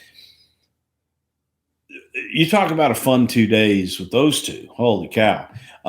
We had a blast shooting them, but that's where I say Lanny Poffo was the ultimate true professional, that whatever you asked him to do, he would do it better. Right. And, go full bore and say, all right, yeah, let's go, man. I'm going to be the second to Mr. Perfect. And I'm going to be the best damn second he's ever going to have. And he was. Well, he's got one more big hit coming on Saturday night's main event. It's another famous angle. This is Saturday night's main event 25 from January of 1990. He's going to team up with Mr. Perfect to take on Hulk Hogan and the Ultimate Warrior. Of course, they're trying to set up their big match at WrestleMania 6. And during this period, we don't really see the Genius and Randy Savage work together on TV, except for once. September of 89, Randy defeats Jim Duggan to become the king of the WWF. And during the Macho Man's coronation, Lanny would honor his brother with a poem. You want to read this one too? Behold this humble entourage, forever bowed and reverent, at the very slightest whisper of one name, exalting in his splendor, which is altogether fitting of the people in the land for whence he came. False monarchs are commonplace, and kingdoms rise and fall. But I, the genius of glory and renown, say the Macho Man is everything, everybody, oh, goddamn. Say the Macho Man is everything, everybody, everywhere. Would ever want to wear a crown. I say this king deserves a queen beside him on the throne, and Sherry is the fairest in the land. Nobody else is worthy of this monumental honor and the regal splendor of his royal hand. We witnessed the dethroning of one hacksaw, Jim Duggan, whose crown and robe are in a state of ravage. I now remove my mortarboard and place it near my heart, and thus proclaim you Macho King Randy Savage. That's pretty good, man. Feel my heart beating. Ravage and Savage. My man could rhyme. That's pretty good. Yeah, well, you're welcome. I wrote that one. Did you really? No, I didn't. So I thought you said earlier he wrote them all, you fucking liar. He did write them all. Listen, this is my brain. Pretty cool little note to think that it's a big moment in Randy's career to become the king. I mean, it's a new version of this character.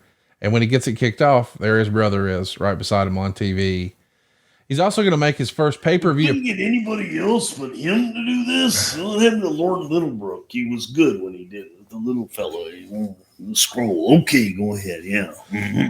He finally makes his first pay-per-view, the 1990 Royal Rumble. Beefcake is going to start cutting the Genius's hair after the match, and that prompts Mr. Perfect to interfere. And the Barber and Perfect go on to battle at WrestleMania 6 on April 1st, of course, in Toronto at the Sky Dome. Perfect loses, and the Genius has even more of his hair cut off. And here was a time Randy was hot. I was going to ask about it. Dave Meltzer wrote on social media, I believe, that Randy was very upset that Lanny got his hair cut and he didn't know about it. Tell us what happened here. Why was Randy upset? Well, Lanny did know about it. He definitely knew about it. But the issue was how much that Beefcake cut off. I see. So Randy didn't know that Lanny knew. And I think Lanny didn't know how much Beefcake was going to cut, which was always, hit or miss with Beefcake. You didn't look, when he cut my hair, yeah, unless you looked real close, you really couldn't tell my hair was cut. But with Lanny, he took, a big clump off. And I think there was a feeling of Beefcake kind of taking advantage of Lanny, and he gave him his, you give people your body in the ring, you trust them, and you're giving him your hair, and you're trusting he's not going to butcher you, and that Randy was a little upset about that.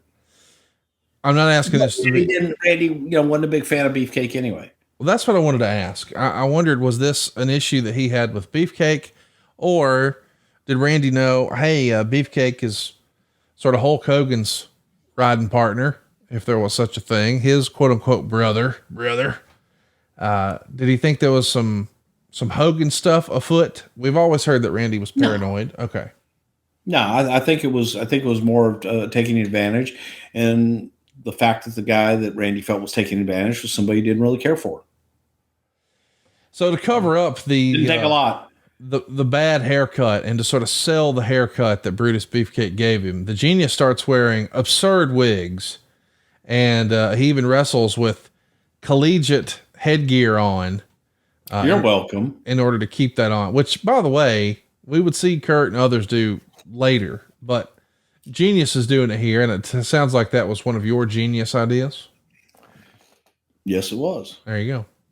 And I stole it. I stole it from Gino Hernandez. Because when Gino got his head shaved, he came back with the mask with hair sewn into the mask. I love that.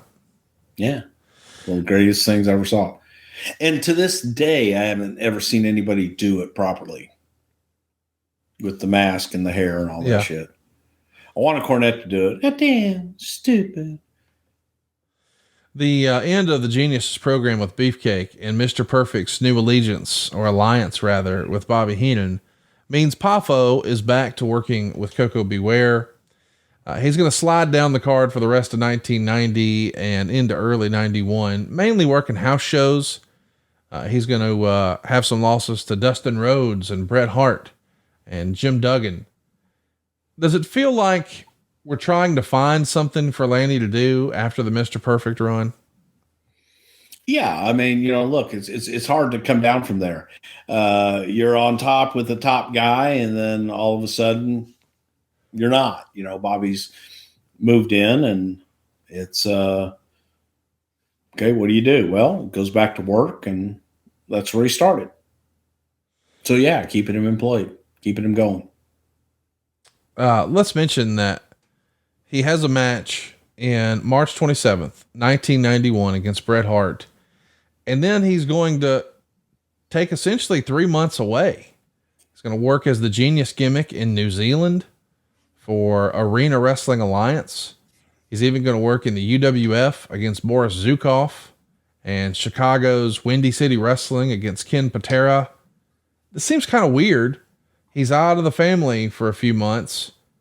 What was going on with his contract and his status with the company at the time, as best you recall?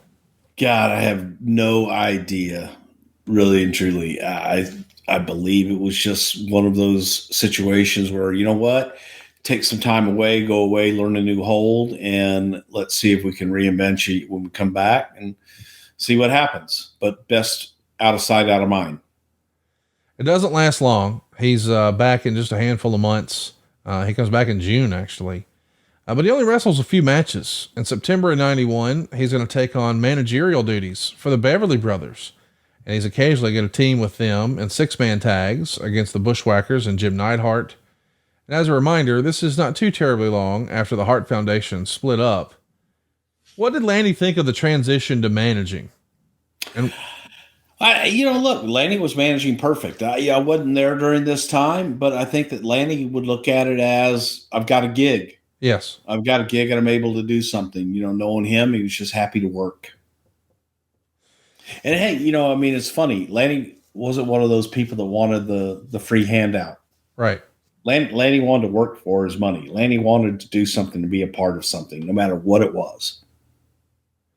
He's going to manage the Beverlys to a win over the Bushwhackers at the 92 Rumble, and then manage them against the Natural Disasters at SummerSlam 92. But of course they're unsuccessful to gain that tag team gold. Perhaps their biggest moment as a trio is a 6-man match against the Legion of Doom and Paul Ellering on an August 22nd episode of Primetime Wrestling.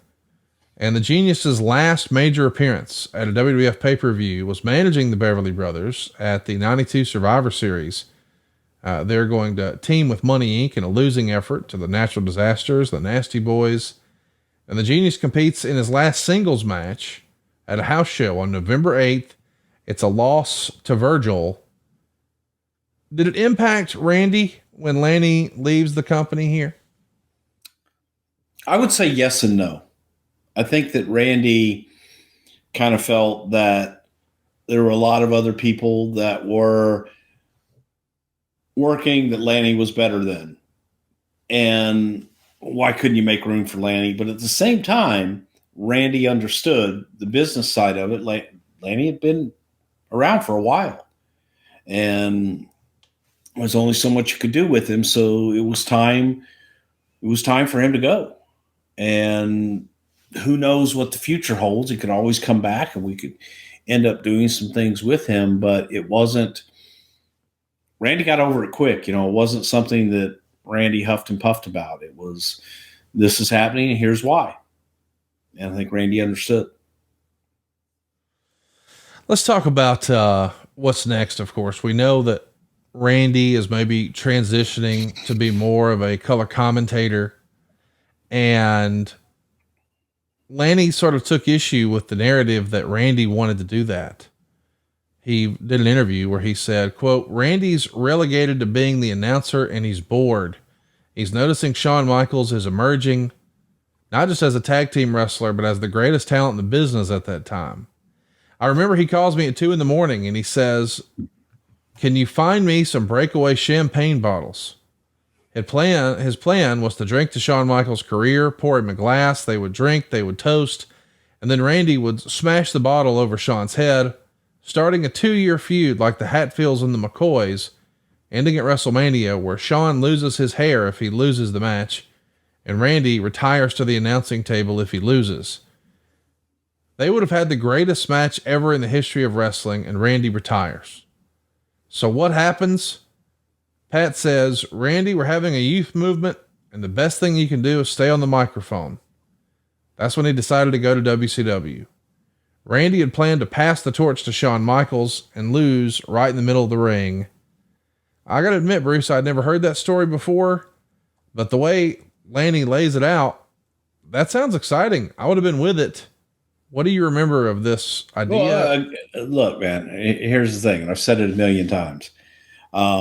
What Randy said to me, what Randy said to us, as far as Randy's career and Randy doing play-by-play on a weekly basis, was the transition that Randy wanted to make. Randy did not want to work full-time anymore. Randy was done. He was like, I'm ready. Right. I want to make the transition. The transition was for Randy to then do color commentary, but Randy was also going to transition to come into the office with us and work with us on booking and writing television and help us with creative as well. Randy moved to Stamford, Connecticut, got an apartment in Stamford, Connecticut. Okay. Because again, Randy was looking to be a part of the creative with Pat and I and Vince and work with us and maybe transition Pat out because Pat was getting ready to retire. So Randy, had he come to us and said, no, you know what? I feel like I've got 2 more years left and I want to work a program with Shawn, to know that we had Randy Savage to work another 2 years and possibly work with Shawn. Never heard that. Never heard it. So maybe that was a late night phone call. I don't know. Wasn't there. So I have no idea what they shared between each other. I never heard that from Randy ever. And is that something that he might have come up with after the fact, after WCW, brought Randy in as an excuse to say, I could have done this. I don't know.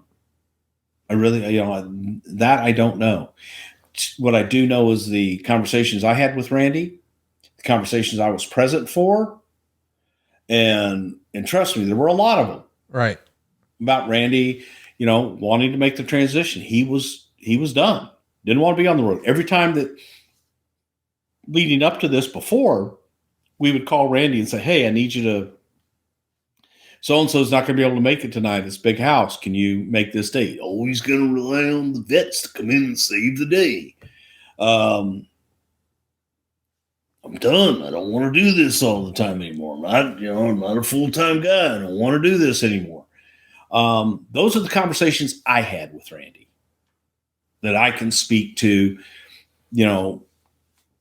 back and forth with Randy. I never heard any conversation. I never heard any idea to work with Sean. Everything I heard was contrary to Randy being in the ring. Randy was, to me, done being in the ring. He had done it. He was like, time to move on. I want to make my mark now over here on the other side. Did somebody get in his ear and say, hey, Randy, man, you're too good for that. You got another 2 years left in you. You got another 4 years left in you. Ted Turner recognizes that.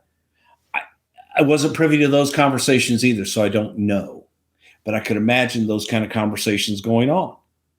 They're misusing you. Oh my God, you've got another run left at least. And I could see easily convincing Randy of that. So again, I'm not privy to any conversations that Randy had with Lanny, nor did he tell me of any conversations that he had with Lanny.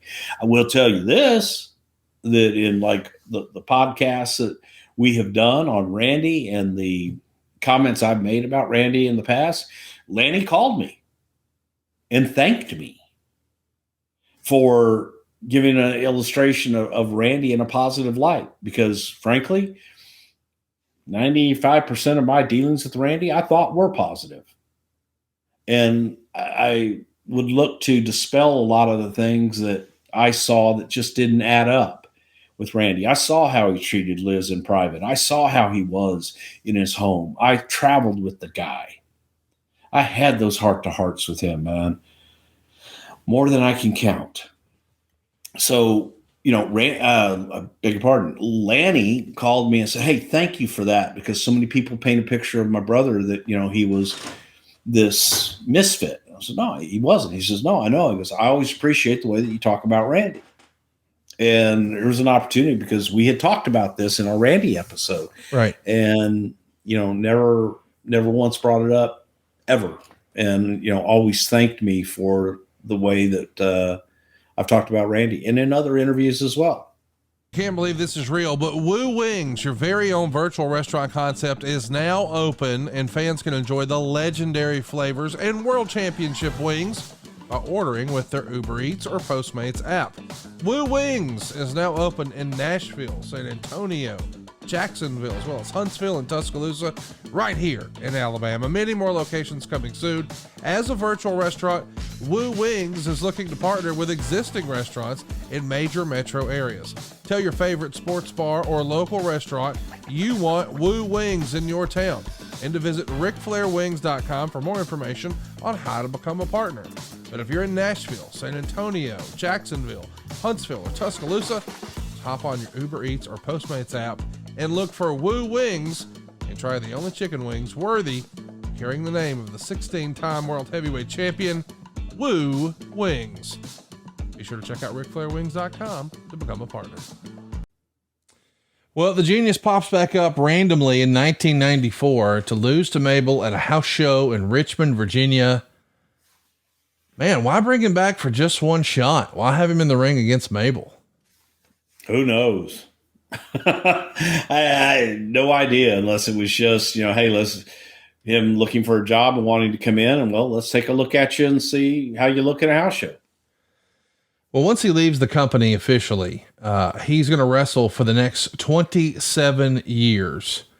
He wrestles on the independent circuit and in Germany. Famously, he signs with WCW in 1995. As the story goes, Randy Savage, who's working on top of WCW cards at the time, had purchased the rights to the Gorgeous George gimmick, if you will, and he offered it to Lanny. You see, if you're watching over at somethingtowrestle.com, on the right, the real deal Gorgeous George, and on the left, when his brother Lanny started dyeing his hair and trying to get ready to be Gorgeous George. Lanny had this to say: Randy wanted me to be Gorgeous George. I dyed my hair blonde and it started falling out. Instead of looking like Gorgeous George, I looked like the Scarecrow from Wizard of Oz. It just wasn't going to happen. It was another instance where my brother took care of me. Meltzer would say, from 95 to 96, WCW paid Lanny Poffo a 6-figure contract while he was waiting for a phone call that never came. His contract was renewed over and over again from 95 to 1997, rather. He was never used. Eric Bischoff has said that Savage agreed to earn $100,000 less, and that is why Poffo received his payments, even though he was never called to work. So year after year, he's waiting on the phone call that never came. Our pal Bischoff says it was part of the deal. Does that sound right to you? Seem like something Randy would do, try to take care of his brother? Yeah. It does. I could see Randy doing that. Absolutely. Do you remember hearing the news while you're, working for the WWF that, hey, Randy Savage bought the rights to the Gorgeous George gimmick? Is that something you wish you could have done on your channel or no? Not necessarily, but heard about it at one point whenever he brought the girl in. Yeah. I guess we should mention ultimately the gimmick goes to Stephanie Bellers, who is, going to be Savage's girlfriend in real life. And now she's part of the wrestling business. After Lanny's contract expired in 99, it's not renewed because, the money situation has changed here in WCW. So he stays out of the ring until 2005. But between then and 2020, he would pop up for Wrestle Reunion in Tampa and work the Great North Wrestling Ontario, Canada, and UCW, and even went to some Ring of Honor shows. And he had individual matches over in Poland and England. And he wrestled his last match January 29th, 2020, in a 6-man tag up in New York. But along the way, in 2015, he gets to give one heck of an induction speech when his brother Randy is finally welcomed into the WWE Hall of Fame. Of course, it's a little bittersweet. The Macho Man had passed away 4 years prior, suffering a heart attack while driving and then crashing into a tree. And there's been a lot made of that Hall of Fame induction. Lanny would say, quote, my brother's wishes were to go in as the Poffo family, Angelo, Randy, and Lanny. Nobody from WWE bid on that idea.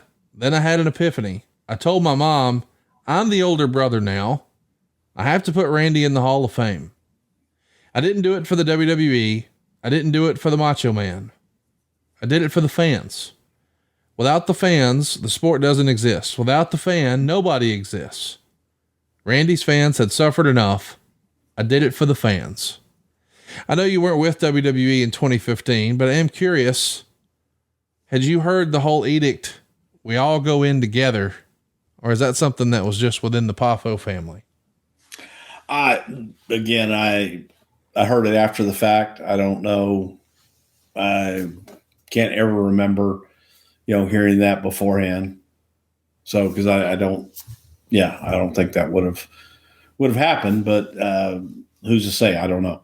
I never heard that till after the fact. Well, it happened in San Jose, California, March 28th, 2015. The person who's going to induct him is, Hulk Hogan. Who else? And then Lanny took the stage to honor his brother with a poem. Bruce, you want to read this one for us? I stand before the Hall of Fame in honor of my brother, who sieged each carpe diem, day with passion like no other. Born Randy Mario Poffo, he became the Macho Man. Randy Savage made it cool to be a wrestling fan. His match with Ricky Steamboat in 1987 was on a scale from 1 to 10, much better than 11. He snapped into a Slim Jim with his iconic voice. He earned a role in Spider-Man, which made his fans rejoice. When the Mega Powers exploded, the storyline was real. Life's too short to hold a grudge. It's time for us to heal.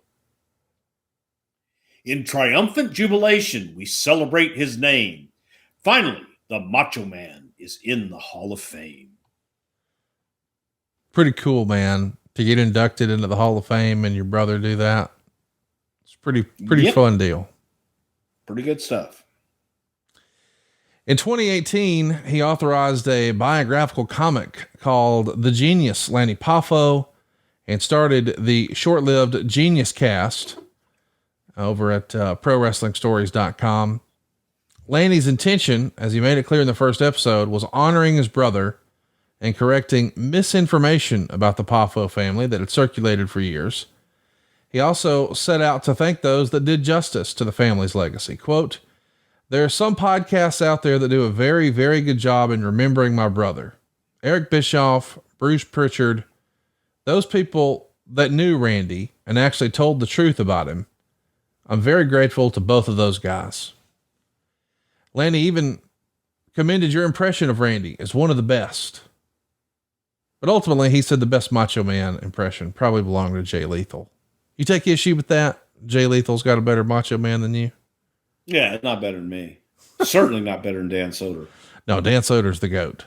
I mean, when it comes to the actual voice, nobody does it better. No, don't get me wrong. Jay's got all the mannerisms, but boy, Dan's got the voice down. Dan's got it. No doubt. When I did the Savage Off with Dan in New York and Dan opened his mouth, I went, that's it. I'm done. Yeah. I'll just shut up. I'll go over here and do Dusty in the corner. We lost Lanny at the very beginning of this month, and it's actually February 2nd, 2023, just 2 days after he posted a photo of himself on Instagram at New York's Gershwin Theater. He's there to see the musical Wicked. And we all found out that he was no longer with us, thanks to a tweet from his old pal, Jim Duggan, who wrote, "With a very, very heavy heart, I've been asked to let everyone know about the passing of our friend and colleague, Lanny Poffo, the Genius." What did you think when you heard that Lanny was gone way too early? Shocked. I mean, just, shock is when those things hit you. It's you never expect them. When you do expect them, they don't come. It's, just shock and sadness more than anything. And Lanny was one of those, and it's funny, Hacksaw Jim Duggan. When I would go to conventions and signings and things of that nature, if Lanny was there, I would seek Lanny out, seek Duggan out, just to say hello. Because those were two guys, just genuine people that were always great to reminisce with. And I enjoyed, Lanny. Lanny was one of the good ones. And from time to time, I would call Lanny just to say hello and see how you doing, man. Don't want anything, don't need anything, just call and say hello. And we called him one night, looking for the authenticity of some Savage stuff out there. But Lanny, was one of those guys. Always pick up the phone, always have a kind word, and it was always nice to catch up with Lanny. And gone too soon. Gone too soon, indeed. I learned from reading that my man had moved to Ecuador. I had no idea.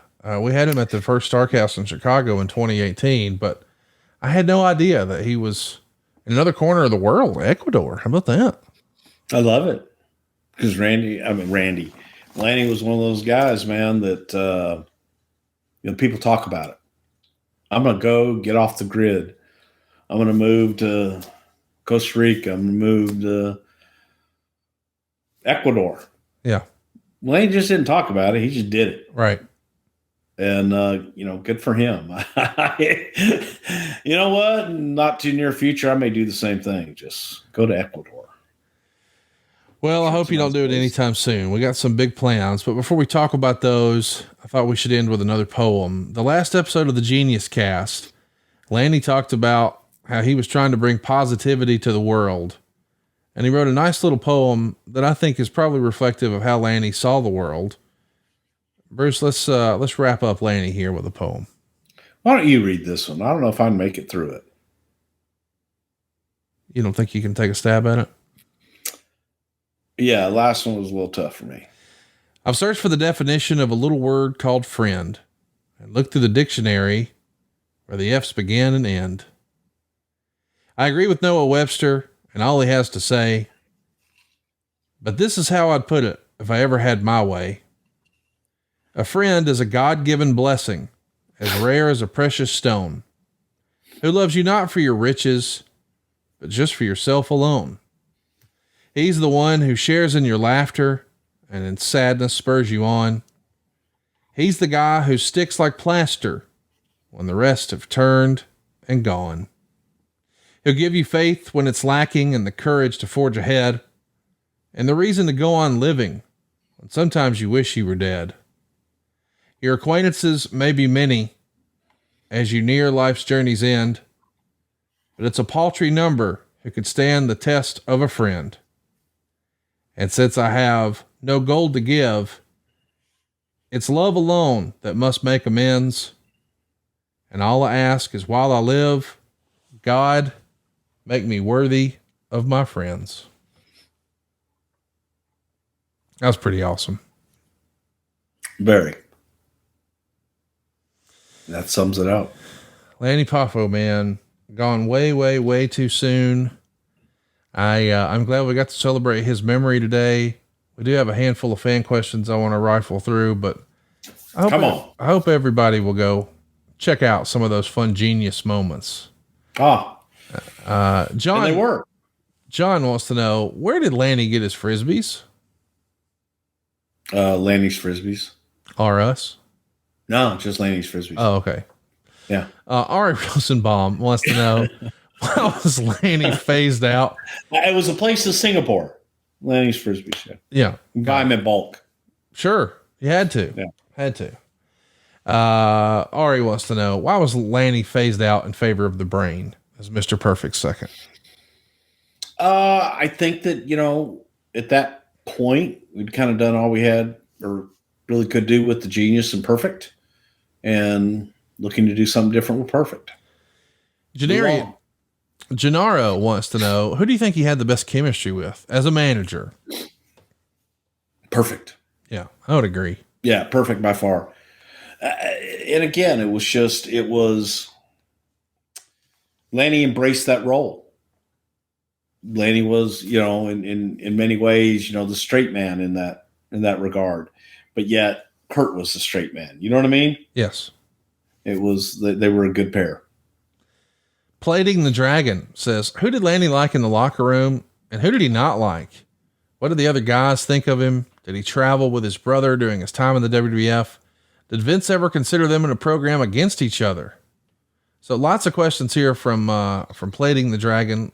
Who did he travel with? There's a limit. Just one question, man. Who did he travel with? Early on, he always traveled with Randy and Liz. Later that changed. Later that changed. And he and Duggan were friends, but Lanny was one of those guys I think that was universally liked. Yeah. So that's but he and Duggan were friends. I mean, a lot of guys. Just popular person. Great question here from Brad. He says, at around the same time, Steve Lombardi and Lanny Poffo both got new gimmicks and a renewed television push with the Brooklyn Brawler and the Genius. Was this just a coincidence, or was there a directive to create something for these guys who had been good utility players on TV for years? Purely a coincidence. Okay. Purely coincidence. Here's another. Did Randy or Lanny ever ask to be put together as a tag team, or at the very least have an affiliation? Now, you told us that you don't think Randy was into it. Do you think Lanny would have been into it? I think Lanny would have been into anything, but I also think that Lanny respected Randy and Randy's role in the company and everything that Randy had done, and kind of got the feeling that, he knew what that answer would be, and that Randy probably wouldn't have wanted to do that. Last one here from Mr. Cherry. did y'all ever direct or ask certain things in his poems, or was that all him? Secondly, if you could fantasy rebook him in a mid-'80s tag team, would it be with Randy or someone else? Who would have been a good partner for a babyface Lanny? Marty Jannetty would have been a great partner for him. He was a great partner for everybody. Right. And I do. I think he would have been a great partner for Lanny. Yeah. And Lanny wrote all of his poems. God, I don't even think he used to run them by us. Wow. That's awesome. He just had that trust there and took his word for it. A lot of times they were pretty bad. Listen, it feels like it's in poor taste to discuss. So I'm going to talk in code today. There's a famous rumor out there. Yeah, I'm not going to touch it. I'm saying he always denied it. Did you ever see such a rumor? Nope. Yeah. I think it's a short list of folks who did, but that rumor certainly followed him around. Fair to say? Yeah, I guess. Next week, after a slight delay, we'll have Ken Shamrock's end in the WWF. Also upcoming, we got Victory Road 2011 when Sting and Jeff Hardy had their match. We'll also talk about Steve Austin's run between 2000 and 2001.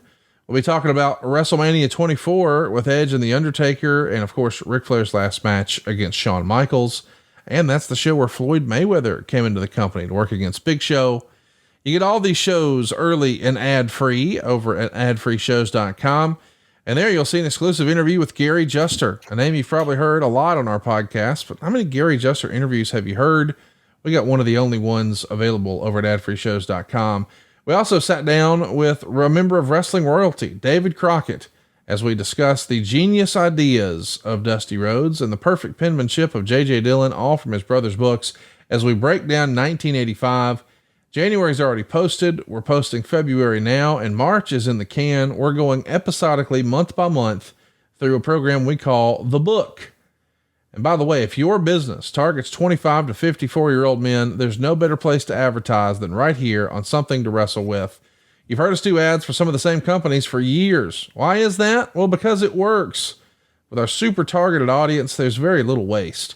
Go to advertisewithbruce.com now and find out more about advertising with Something to Wrestle With.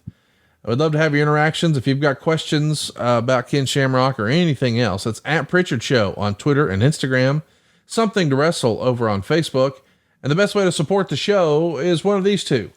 Go to YouTube, hit the subscribe button at somethingtowrestle.com, and check out all of our new merch and swag over at somethingtowrestleshirts.com for Brother Love's Endless Love Line t-shirt, just in time for Valentine's Day, boys and girls. Check it out, somethingtowrestleshirts.com. Bruce, this was a fun episode. I love our profile episodes where we get to talk about somebody's career in long form. Any final thoughts or words you want to share with us about the late, great Lanny Poffo? Hey, the business lost another brother, and more importantly, Lanny's family.